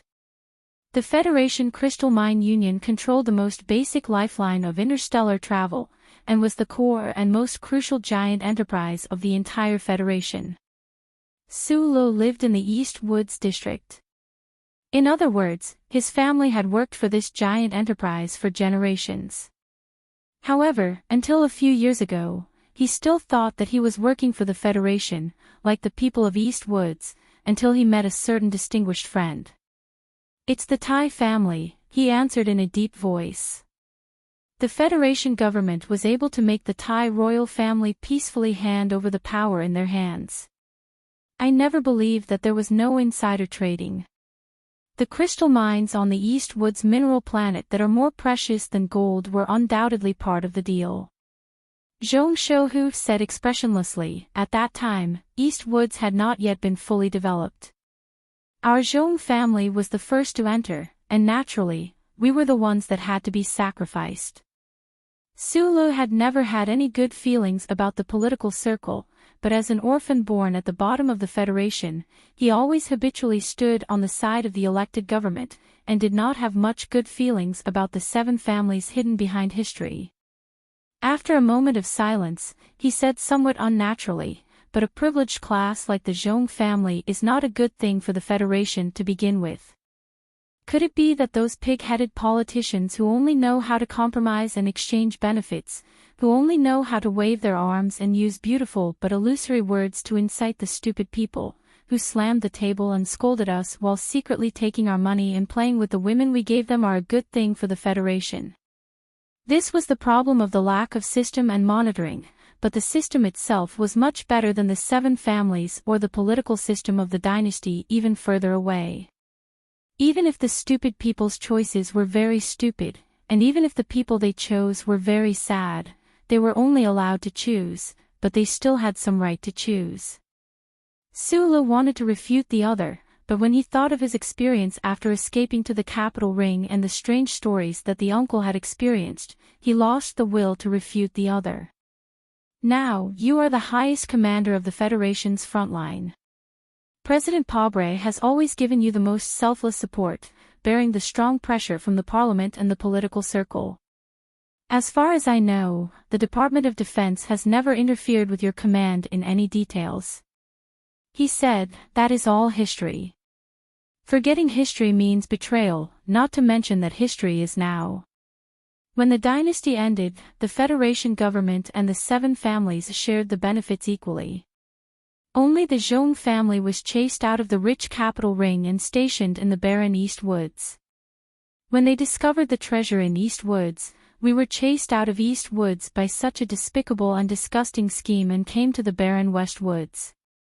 Now that we are about to attack the Empire, the West Woods will be the Federation's most important native region. Where is the Federation going to chase the Zhong family?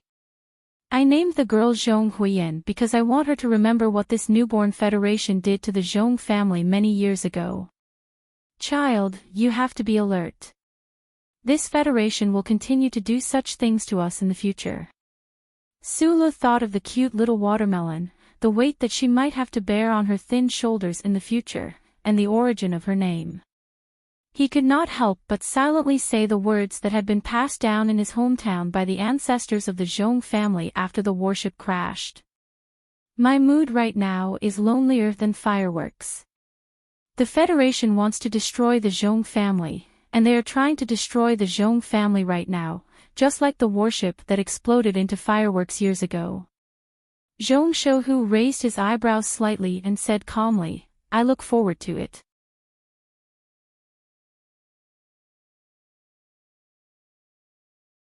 Chapter 498.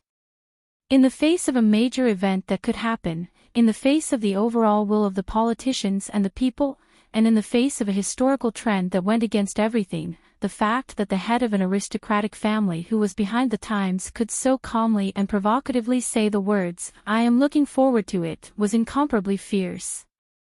Su Lu had seen many people who acted arrogantly and had extraordinary free and easy temperaments.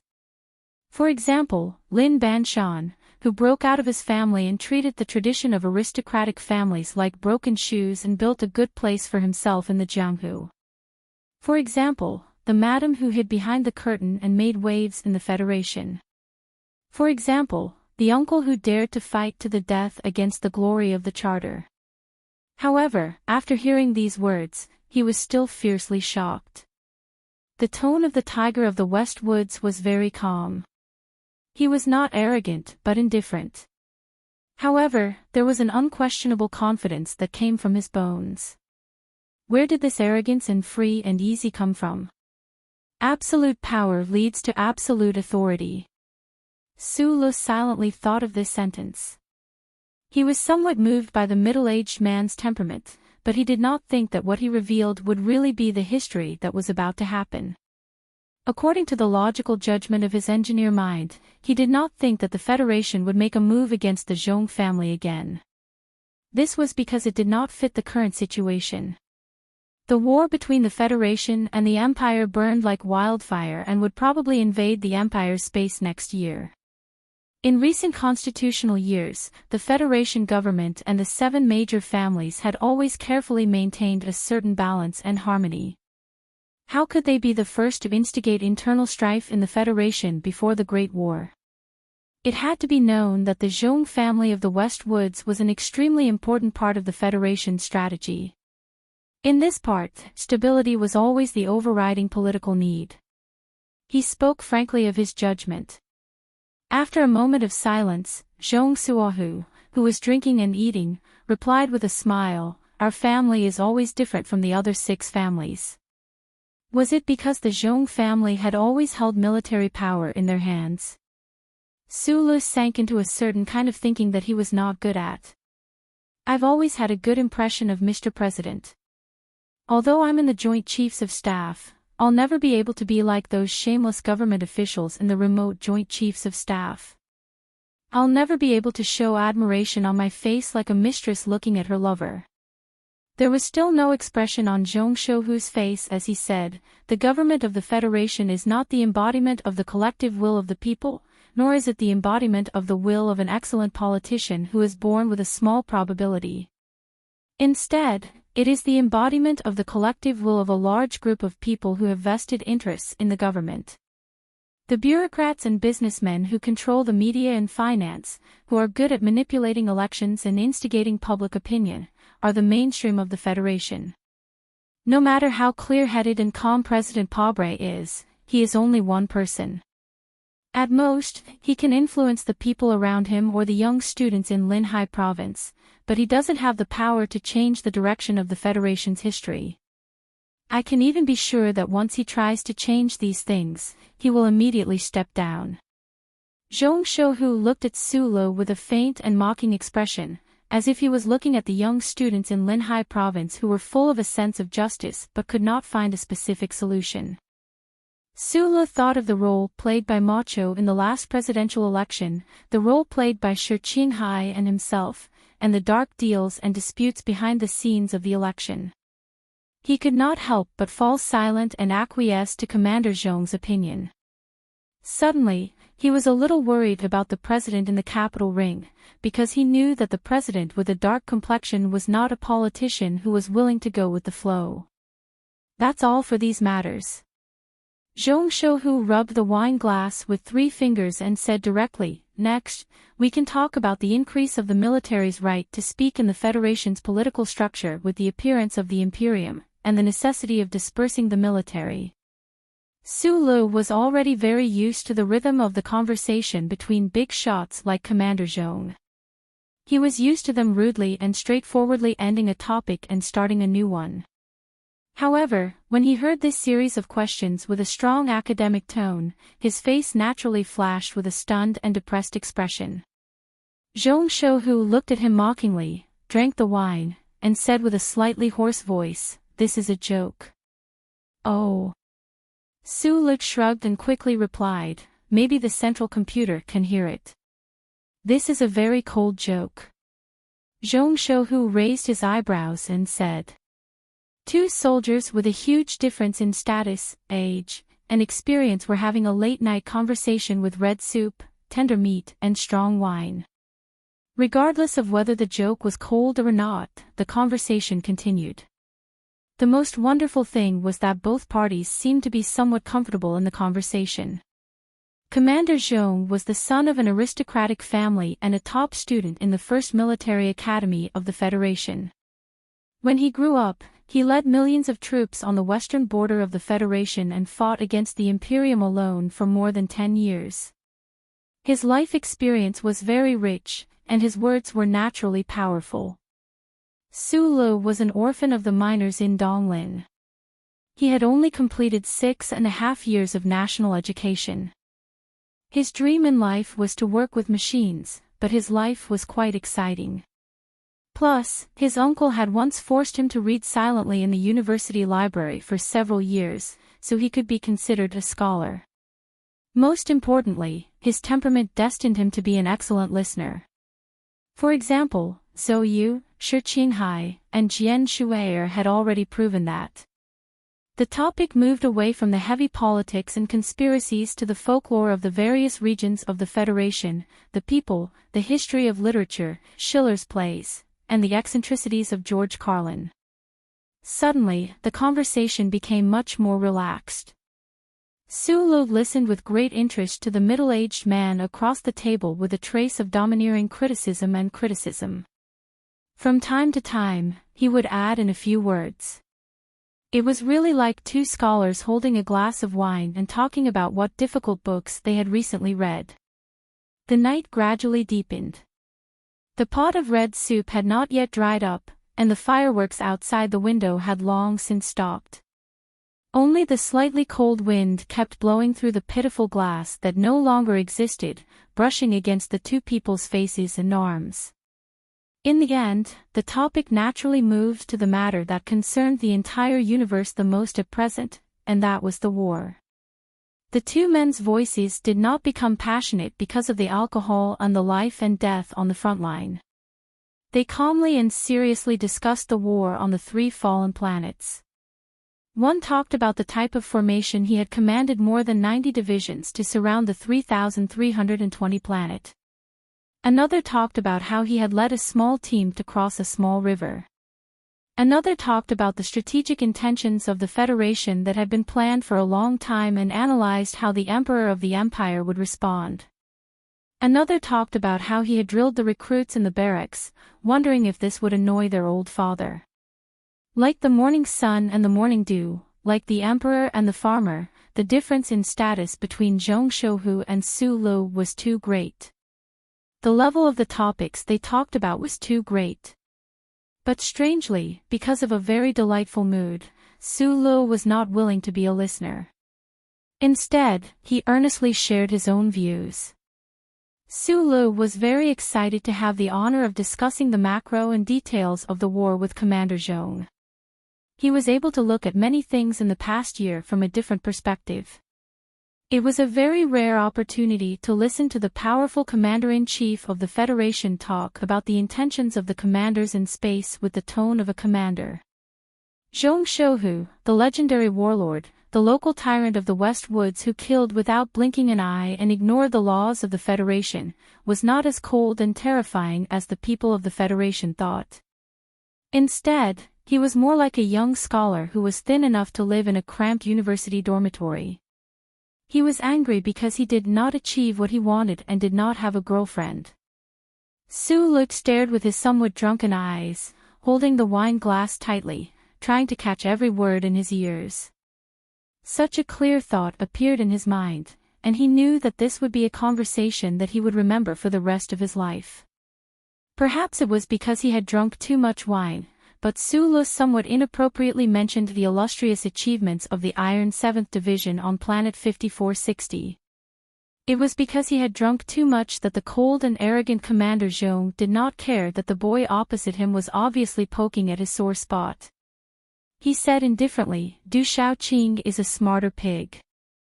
Su Lu lowered his head, held back a bitter smile, and quickly drank a glass of wine.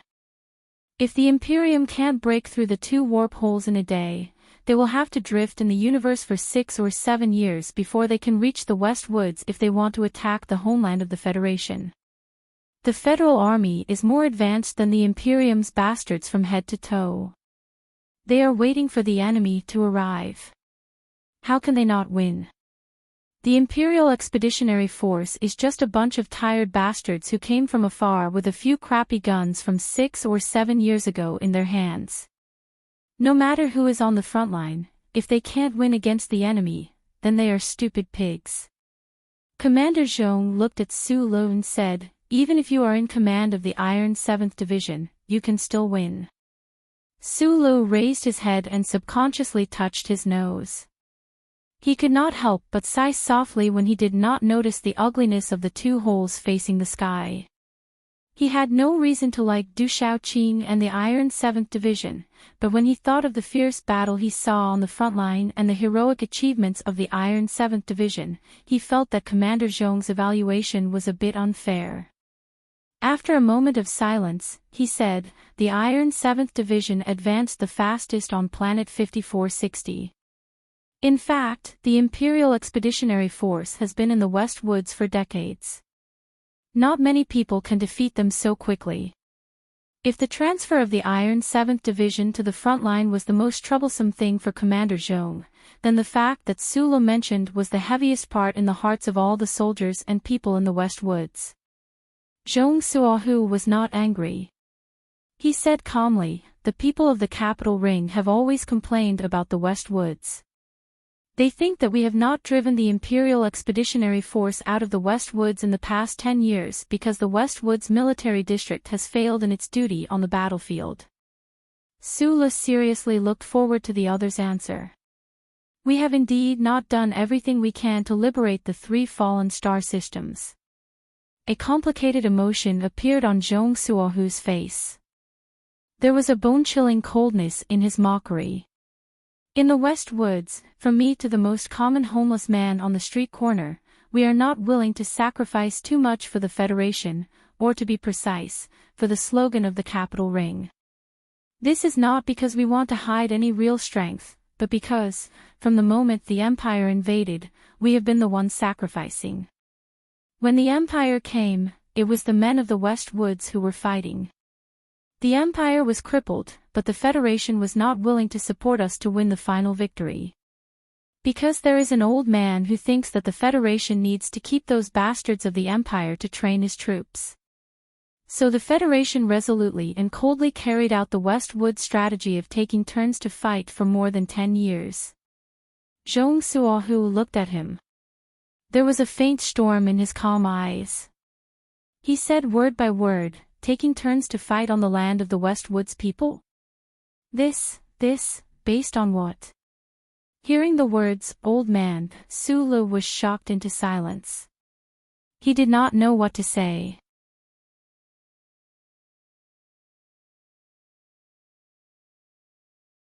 Chapter 499. There was an old man on the shore of Lake Feiqing. Everyone in the Federation, from the president to the street vendors, was used to calling him old man with great respect and affection. The uncle in the mine pit, who was chewing wild beef with red wine, disdainfully called him old man. Su Lu had also called him old man before, but it did not mean that he had the confidence and qualifications to ignore this person's brilliance. Old man. There was actually someone in this universe who dared to call the god of war so indifferently and mockingly. Su Lu did not hide the shock in his eyes as he stared at Zhong Sugu across the table. Zhong Sugu was, in a sense, the most powerful person in the West Woods, and the god of war Li Pifu that he coldly mentioned earlier was undoubtedly the most powerful person in the Federation. This had nothing to do with the political system. It was purely a manifestation of the people's fanatical worship and the military's will, even in the West Woods. However, Zhong Sugu said so with a trace of unwillingness and coldness. The Federation's god of war Li Pifu did not hesitate to use the West Woods as a training ground to deliberately keep the remaining Imperial Expeditionary Force in the West Woods in order to plan for the space war that would span across several constitutional calendars. He deliberately let the Federal Army, who was in a temporarily peaceful era, constantly smell the smell of blood and smoke, get used to the cruelty of war, and improve the combat power of the troops. This was a strategic arrangement that was easy to guess. It was even a state that many people in the upper echelons of the Federation were aware of. However, what was a little cold was that in the past 10 years, no one in the Federation had made any comments about this, even if they knew how unfair and cold-blooded this strategic arrangement was to the citizens of the Fallen Star and to the entire West Woods region. It was the same for Su Lu. When he heard the middle-aged man across the table disdainfully call him an old man, his mind buzzed as he remembered the fact that he should have understood a long time ago. He accepted the Federation strategy that Federation youths like him had been deliberately forgetting. A hint of sincere shame appeared in his heart, and then he fell silent. His outlook on life was not like those old people who disdained and hated. There was only black and white, day and night, light and darkness, a clear flag, tenacious and cold. In fact, he was very clear that there were always all kinds of unavoidable situations in the world, and there were always gray areas. It was only when the gray shadows crossed his bottom line that he reacted violently. War god Li Pifu and the Federation government sacrificed the peace of the entire West Woods region to continuously wear down the Empire's endless and costly expeditions and will. In order to maintain the vigilance of the entire Federation and the combat strength of the entire Federal forces, it was a cold-blooded but strategically correct plan. For the future of the entire Federation and the sustainable development of the entire race in this universe, there was no other word to describe such a strategic plan other than brilliant. Su Lu once thought so too. He did not think that the old man's consideration was wrong, but now that he was in the West Woods, surrounded by the West Woods citizens who were tired and even numb from decades of war, and had just returned from the front line filled with the smell of blood and the deserted graves of the early residents of the Fallen Star, he realized that the people of the West Woods definitely did not think so. Since the beginning of the constitutional era, the West Woods have been at war together. The flames of war have never truly subsided, but there has never been a day when the flames of war burned into the fields and manors of the people of the capital ring. All men of the West Woods have to go through the harshest test of life on the battlefield. In the 3 generations of the Zhong family, more than 100 direct and collateral descendants have died because of this, not to mention the ordinary West Woods citizens. The owner of this restaurant was originally a brother of 4, but he is the only one who can come back alive from the battlefield. Zhong Shouhu's voice became extraordinarily faint, like a cup of coffee that had been mixed with countless cups of water. There was a subtle but unpleasant taste to it. You and I are professional soldiers, guarding the land and protecting the people, serving the Federation, and dying on the battlefield is only natural, but why do we, the people of the West Woods, have to bear the pain of dying generation after generation? The most shameful thing is that it would be fine if we really beat them down.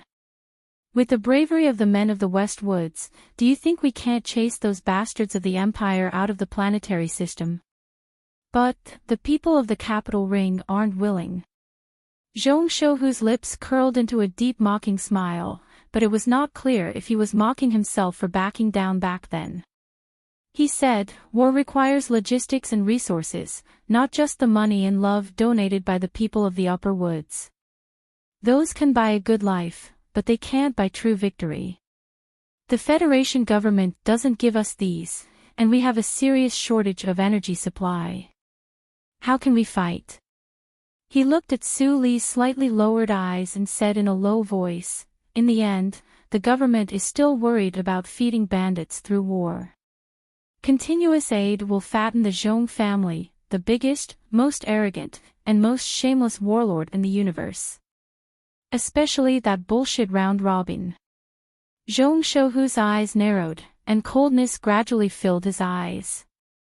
When people are going to die in a tough battle, it will be the people of the West Woods who will go up. The people of the capital ring are like the audience of a play. They will occasionally go on stage and play a few roles, but when the curtain ends, they will have to stand in the middle of the actors and accept Mr. President's handshake and kind reward. Is this fair to the people of the West Woods? Su Lu, who had been silent for a long time, clenched his fists slightly and said in a slightly hoarse voice, but the old man's strategic plan is not wrong. After all, this is for the Federation. If it's for the Federation, then who will care about the life and death of the people of the West Woods? Zhong Shouhu looked at him silently. The people of the West Woods are like the orphans of the Federation. They are wandering in the universe, singing sad songs in the west wind. In the end, they can only receive some charity from kind-hearted people. Su Lu suddenly thought of the folk song of the West Woods that he learned on Planet 163, and a faint sense of frustration and sadness grew in his heart. He realized that it was indeed difficult for him to sort out these complicated things with his thinking ability. The night wind blew in through the window, and the red soup froze slightly. The atmosphere around the wine table also fell into a frozen silence until Zhong Shouhu smiled and picked up the wine cup to break the awkwardness. He said calmly, "Let's stop the boring topic and change to something more cheerful." Like what? Su Lu was somewhat depressed, and it was difficult for him to immediately cheer up with the rhythm of Zhong Shouhu's words. Like Du Shaoqing, who once suffered a great loss at your hands. Like you, he is a hero of the Federation deliberately cultivated by the old man and the Federation government. If I say that he is just a slightly smarter pig, would you have a problem with that? Su Lu smiled bitterly and said, I don't have a problem with that. I even agree with Uncle Tian's evaluation of Teacher Shaoqing. He is a snowboard demon. You don't have to flatter me. Although I have always thought that Big Stick Tian beating up Du Shaoqing was definitely in the top 3 of the funniest things I have ever seen in my life. Zhong Shouhu laughed 3 times and suddenly stopped smiling. He said solemnly, but Du Shaoqing is indeed smart. In Academy 1, my grades are not as good as his. I suppressed him to the point that he was not allowed to enter the front lines of the West Woods for 10 years. The Capital Ring and the Department of Defense have a lot of opinions. Do you also think that I am a jealous person? I don't know. Sulu answered honestly. Actually, the reason is very simple. Although I am known as the biggest warlord in the Federation, I am also a citizen of the Federation who grew up in a democratic system. Of course, above that, I am also a citizen of the West Woods. Zhong Shouhu looked at him and said calmly, so as long as I am alive, I will do whatever it takes to suppress Du Xiaoqing and the soldiers he represents. Su Lu looked at him in a daze, not understanding what he meant. Du Xiaoqing likes to dress up as the plum blossoms in the snow. He dresses himself up as the most standard professional soldier in the universe. His life goal is to become the second Li Pifu. Zhong Shouhu said with slight mockery, but don't forget that the plum blossoms in the snow are as red as blood. Underneath this person's coldness is the most fanatical heart. I have always remembered that this person once said in a strategy seminar in school. In order to defeat the empire, which has the power of an entire nation, the Federation government needs to be stronger, and the Federation's political structure needs to be more efficient and concise. If such a hardline military officer is allowed to step onto the stage of the Federation, how will the people of the West Woods live? But that's not the key point. The key point is that from that moment on, I've always felt that there's a very dangerous trend within the Federation, or more precisely, within the military. Some people have a strong desire to change the government system. Sulu wanted to say that he was a typical example of a soldier interfering in politics, but he quickly gulped down a mouthful of wine and almost choked. Zhong Shouhu looked at the night trees outside the window with a serious expression and said in a low voice, "If a military government appears in the Federation, what will become of this world?" Hearing the words military government, Su Li's eyes gradually narrowed. This term was very unfamiliar, but for some reason, he felt that the hair on the back of his neck was standing on end because of some kind of chill. His brain worked quickly. The introduction of the military government in the dictionary and the absurd interpretation of several of Master Schiller's plays gradually became clear. Impossible, he said firmly. The Federation has the Bureau of Proclamation. It is impossible for a deformed monster like the military government to appear. Is that so? Zhong Shouhu raised his beautiful eyebrows slightly and said slowly, there was also the Bureau of Proclamation during the Dynasty era. How did His Majesty step down from the Dragon Throne? The glory of the Charter has never been a staunch defender of the Federation's political system. I think that the Bureau of Proclamation will only be a bystander in these aspects. Evidence. This kind of thing requires evidence. Su Lu felt a strong sense of danger. He grew up in a democratic society. Although he had experienced the hypocrisy and weakness of the Federation's political system countless times, and he had even done many things that were completely contrary to the spirit of the system, in the bottom of his heart, he still had a childlike stubbornness and naivety. He couldn't accept that the Federation that he loved so much would have a terrifying future where soldiers controlled the will of the people with guns in their hands. At this moment, he thought of the assassination in the underground stadium of Linhai. Deputy Minister of National Defense Yang Jingsong and the young officers of the 2nd Military Region, in order to maintain the so-called glory of the military, did not hesitate to use military mechas to launch a shameful attack on a citizen of the Federation. Many images flashed through his mind, overlapping and gradually becoming heavier. However, whether it was the information given by the old man or some of the things he knew, he couldn't persuade him to add such a serious accusation to Du Xiaoqing, even if he didn't like this cold Major General. What evidence did you have before you killed Macklin? Zhong Shouhu asked coldly.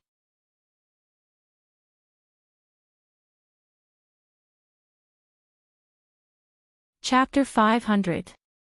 Unlike the approach often used in dramas, after hearing this sentence, Sulu did not remain silent in shock and reflect on himself. In the end, he shamefully came to a conclusion. Instead, he furrowed his eyebrows that were as thick as ink and as straight as knives and said very seriously, one of my brothers has already obtained evidence that Medellin was involved in the terrorist attack, and we handed it over to the Federation. However, the Federation's laws had already lost their effect at that time, so I had to do it myself. And before I killed Medellin, I asked him myself, and he admitted it. Jeong Sugu's cold question was meant to go straight to Su Lee's heart and reveal the murderous intent hidden in this young man's heart to refute his questioning of evidence. However, he never expected that Su Lo, who was sitting across the table, would actually respond very seriously like a law student, like a stubborn and serious child. This was a very clever young man. Jeong Sugu quietly looked at Su Lo and became even more certain of his opinion. He said self-deprecatingly, "You're right, I don't have evidence. In fact, if I had evidence, I would have sent someone to kill Du Shaoqing a long time ago." The Westwoods commander raised his eyebrows and said with a bit of coldness, "I respect your ideas in certain aspects of self-hypnosis, but I still want to remind you that when your President Pobre is ousted by the military officers in the future, remember our conversation today. Your president." Since the last election, Su Lu seemed to have heard this saying on many occasions. However, because of the different occasions, the meaning of this saying was very different. Mr. Sher said this because he was proud of himself for influencing the Federation's presidential election, but Jeong Sugu's words represented the unanimous opinion of many of the big shots in the Federation's upper echelons. In their view, the president had pardoned Su Lo and spared no effort to cultivate this person with the military. Naturally, he had some expectations. In the future political landscape of the Federation, His Excellency the President, the 7 great families, and the bureaucrats and politicians would undoubtedly have many conflicts of interest, and Su Lo would definitely stand on the side of President Pobre. The excellent impression he had of the president in the past years, the extraordinary political integrity and decisiveness that the Federation politician had demonstrated during the Medellin incident, the few but very deep interactions they had in the past 2 years, listening to his words, observing his actions, and eating the stewed potatoes cooked by the First Lady herself. Su Lo knew that he had already been branded with the faint mark of an official residence, but he did not reject it. Instead, he felt honored. Listening to Commander Zhong's sarcastic words, the crazy picture of Mr. President being aimed at by countless gun barrels appeared in his mind. He couldn't help but feel a little annoyed. He raised his eyebrows and said, "There is no evidence or even evidence. Just because of a scene in school that year, you want to put teacher Shaoqing into the ranks of fanatical officers. Although I also hate this guy, this is too ridiculous." Zhong Shouhu frowned and waved his hand. "That makes sense. Is it because he wanted to steal my wife back then?" Su Lo was stunned and speechless. Since the commander-in-chief of the Federation had already changed the topic to what happened in the first military academy back then, it was naturally not convenient for him to say anything. Zhong Shouhu slightly raised his chin and said unruly, "I hate Du Shaoqing very much, so I will crush him for the rest of his life." A mere major general, and yet a division commander uses a lieutenant colonel as his attendant. "I will use a colonel. As long as I am alive, I can only be the commander-in-chief of the front line. I have suppressed him for 10 years. Even if I die, he will have to endure for a long time before he can reach my current position. The most important point is that the Federation wants his Iron 7th Division to show its fierce side on the front line. I will definitely let the entire Federation know who is the real fierce one on the battlefield." Is this a child's fit of pique? Su Lo opened his eyes wide and asked in a serious and joking tone.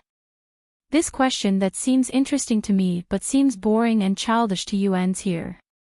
Zhong Shouhu no longer paid attention to Su Li's rare rich facial expression.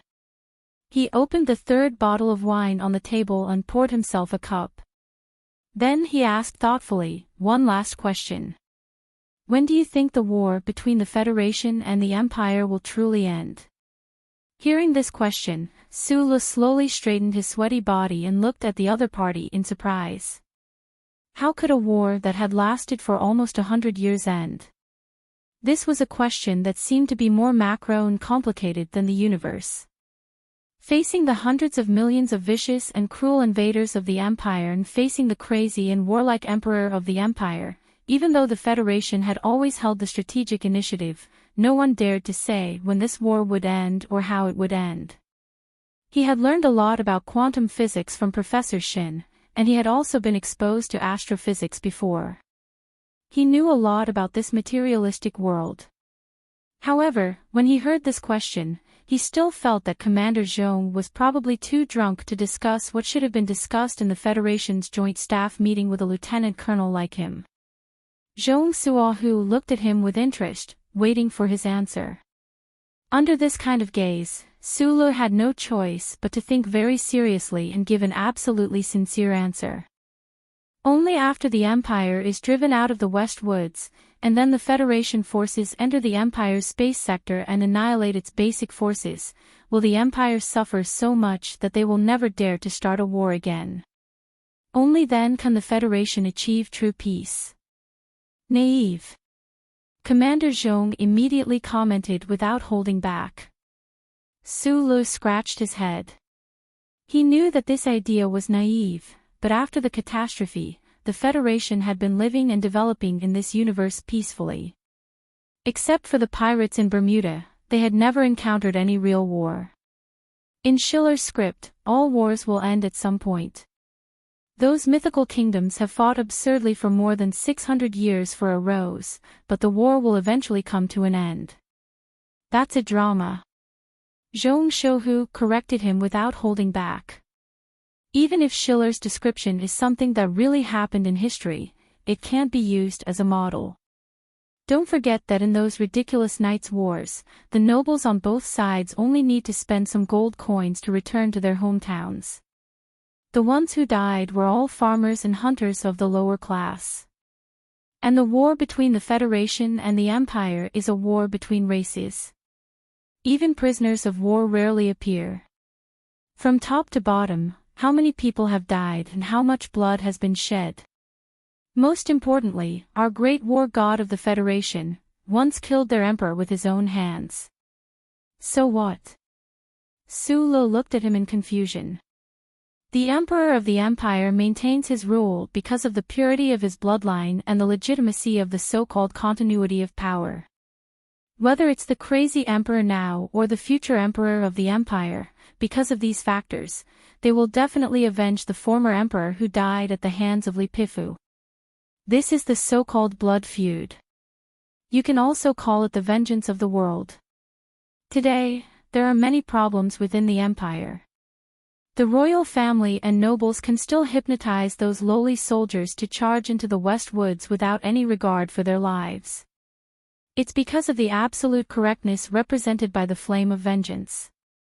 And then, Sulu listened carefully.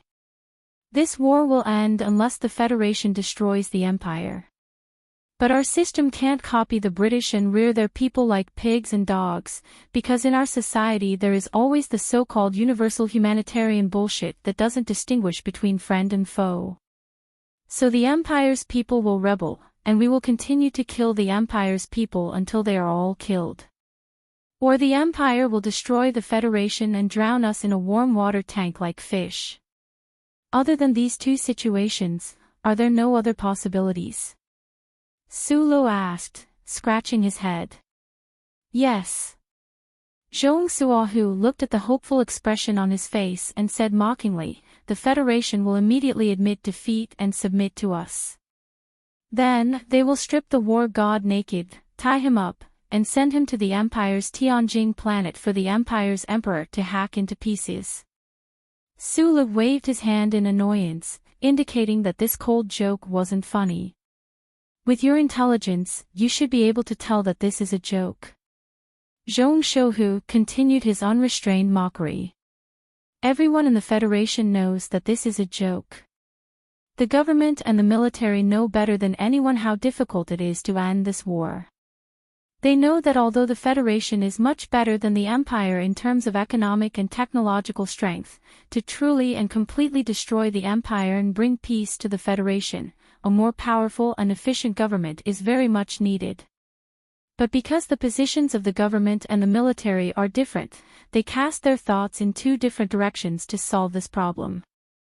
Some people in the military believe that the Federation needs wartime control and establish a military government to make the media, the public, and those mercenary giant corporations behave and speak less loudly.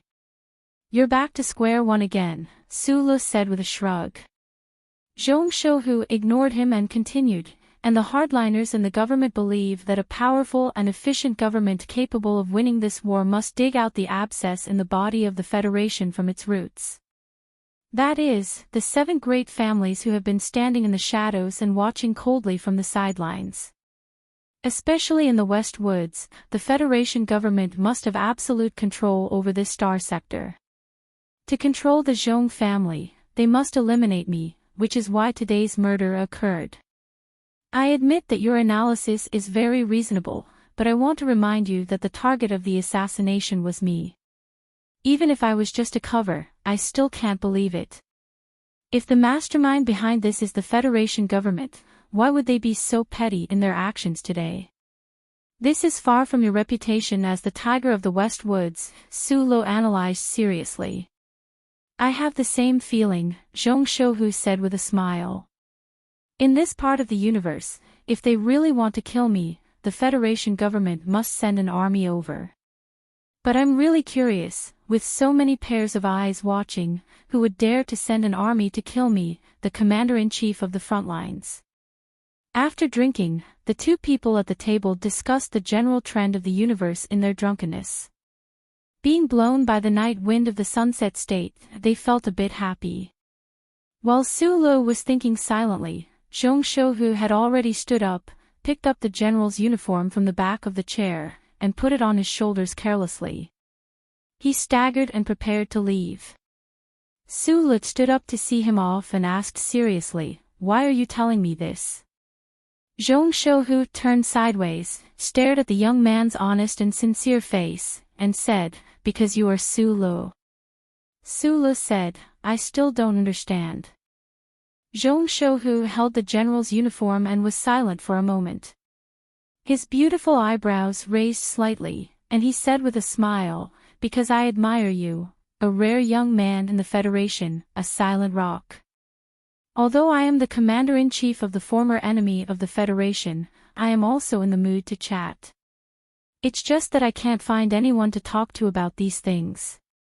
This is a pretty good explanation, Sulu thought in his heart.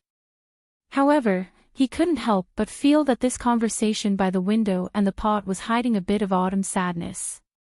He didn't know if it was because Silan was an orphan or because of the shadowy political reality that made him think this way. "I also admire you very much." He thought of the little girl in S1 Shisha State and suddenly asked in a suppressed voice, "But aren't you entrusting me to someone else?" Zhong Shouhu was startled, and then he laughed with incomparable arrogance. "Don't overestimate yourself, and don't underestimate the strength of a family that has survived for tens of thousands of years in the universe. Especially, don't underestimate me." Sulu rubbed his nose somewhat awkwardly. He suddenly raised his head and said, "At the beginning, I said that your nephew was involved in this murder." Zhong Shouhu looked at him with a strange expression. He had probably never seen such a stubborn and unyielding young man in his life. He extended a finger and said seriously, "This time, it's you who has come back." Sulu tacitly agreed. "How is your relationship with my daughter?" Zhong Shouhu asked. Sulu saw the watermelon-skinned black hair that rippled with his movements. He said seriously, "Like brother and sister. There are too many juniors in the family.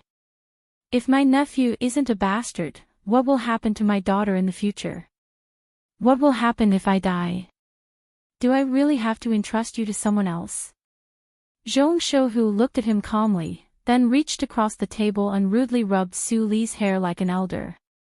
Then he turned and left, his back showing the vicissitudes of life. Zhong Ziki was involved in the murder case this time. With Su Leia's temperament of forcing the enemy to swallow him down, he would definitely not let it go just like that. Whether it was through legal means or official channels, he would make the other party pay the price, even if he was the most beloved nephew of Tiger Shilin. But before Zhong Shouhu left, he asked him about his relationship with Little Watermelon and asked him what he should do.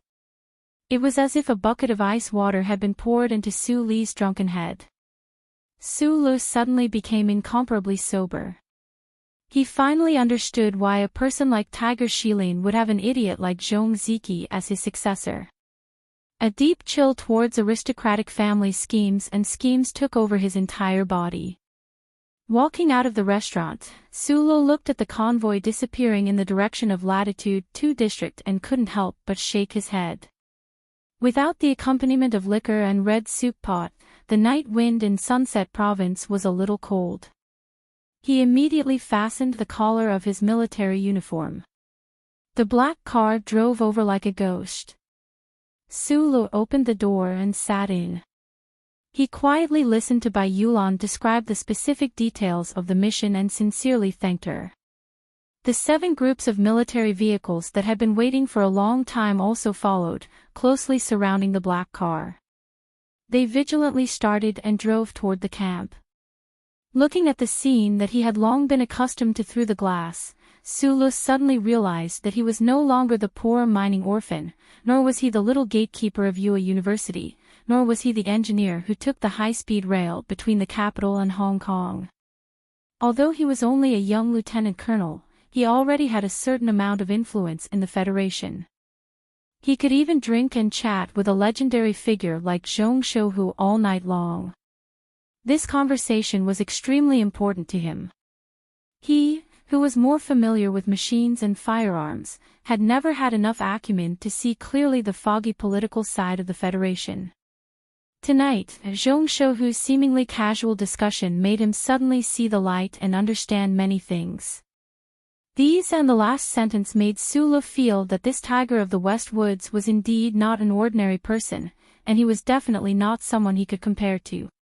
Commander Zhong, whose words and actions could influence the general trend of the universe, had a way of thinking and perspective that was so sharp and profound. He even naturally had a thought. Zhong Shouhu and Du Shaoqing were known as lifelong enemies by many busybodies. However, looking at it today, how could Du Shaoqing defeat such a seemingly poor and pedantic person who was actually cold and sharp? After the fireworks tonight, clouds slowly moved in from the east, covering the stars above the clear atmosphere. Outside the window, the streets of Sunset State became darker and blurrier.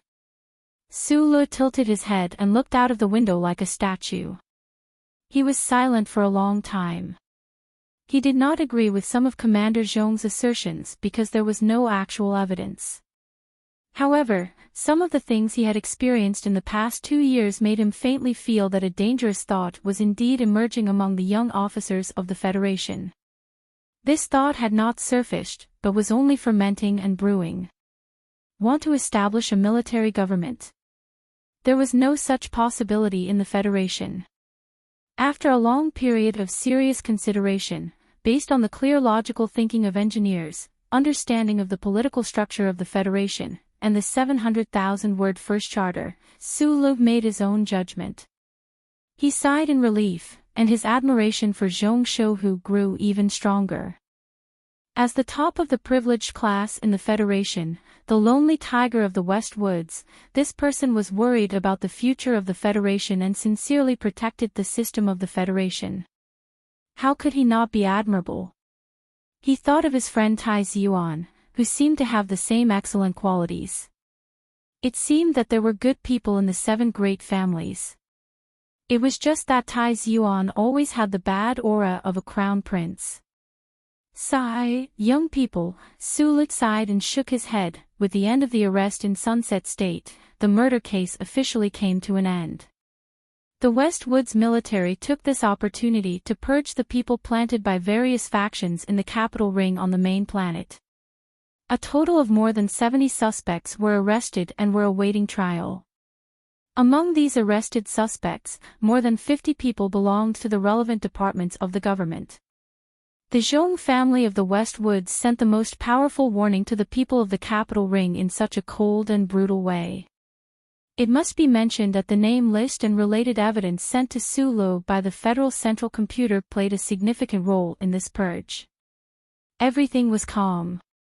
Sulo did not hand over the evidence of Zhong Ziqi's involvement to the higher authorities of the government, nor did he take Group 7 to carry out private revenge. However, not many people noticed that a team member named Shiping left the camp and boarded the warship back to the capital ring. On the day Shiping left the camp, Sulo saw her off personally. At the gate in the morning, he said, "I know you mean no harm." Shiping's face was a little pale. She looked at the familiar barracks and remembered that her closest comrades were still sleeping. After a moment of silence, she said, "Some of the information was indeed leaked by me, but I didn't know they wanted to kill you. That's not the point. The point is that we are a team. We have to leave our backs to each other on the battlefield. In fact, we did the same on Planet 163, Sulo said, but this matter makes it difficult for me to continue trusting you." Shiping nodded and said, "I understand, but don't expect me to be moved to tears by your words and become your follower. That's something that only exists in novels." Sulo said. Then the two of them shook hands gently and said goodbye. Silan's Sunset State was calm and tranquil, but the people of S1 Capital Special District found it very difficult to maintain such composure. The government officials and the members of the management committee were utterly troubled by Silan's intense reaction. They began to investigate angrily, trying to figure out who was stupid enough to try to assassinate that tiger with a sniper rifle. If the assassination attempt on Commander Zhong was more like a joke, then the real assassination attempt on Sulo made countless people feel uneasy, especially those who knew the inside story. After confirming that the long-planned assassination attempt did not make Sulo disappear forever, they all made the fastest and most accurate reaction. Lin Daohai, who was riding a fierce horse in the Western Peninsula Meadow Racecourse, was violently dragged off the horse by several burly men from his family. Then, in a short 10 minutes, he boarded a helicopter, switched to the family's private spaceship, and entered Planet S3. Then, he was closely guarded in the Lin family's private manor that covered an area of thousands of square kilometers. This was the Lin family's severe punishment for this good-for-nothing successor, but from another perspective, the house arrest was also because the family elders were very worried that the young lieutenant colonel would repeat the Macklin horror incident. Meanwhile, Nen Mingxiu, who was making a passionate speech in the building of the Parliament Hill to win the mysterious admiration of the female members of the Parliament, was brought back to S2 by the anti-government military personnel of Green Dragon Mountain as quickly as possible. Sadly, he returned to the barren mountain village that he tried so hard to escape from, and returned to the side of his father, the leader he was most afraid of. In addition, the Central Committee of Green Dragon Mountain also sent a congratulatory message to Group 7, who was far away in the West Woods, through Zhang Xiaoming, who was stationed in the capital ring. They congratulated them on their dazzling achievements on the front line under the leadership of Lieutenant Colonel Su Lo. Although this congratulatory message was neither fish nor fowl, it represented a certain attitude. All parties were expressing their views in their own ways. The big shots were wary of Su Li's perseverance and stubbornness, but what worried them more was, in fact, the possible anger that might appear in Philadelphia. Many people in this universe had flipped out, but if the old man beside Lake Feiqing flipped out, even the 7 families would not be able to bear it. However, to many people's surprise, there was no response from Philadelphia. That's because Madame couldn't stand it anymore. No one would have thought that Tiger Zhong would actually use these little guys' tricks to create such a big scene. Speaking of which, like Madame, I really suspect that the killer in room 1302 was added by Tiger Zhong after he knew that someone was going to kill Su Lo.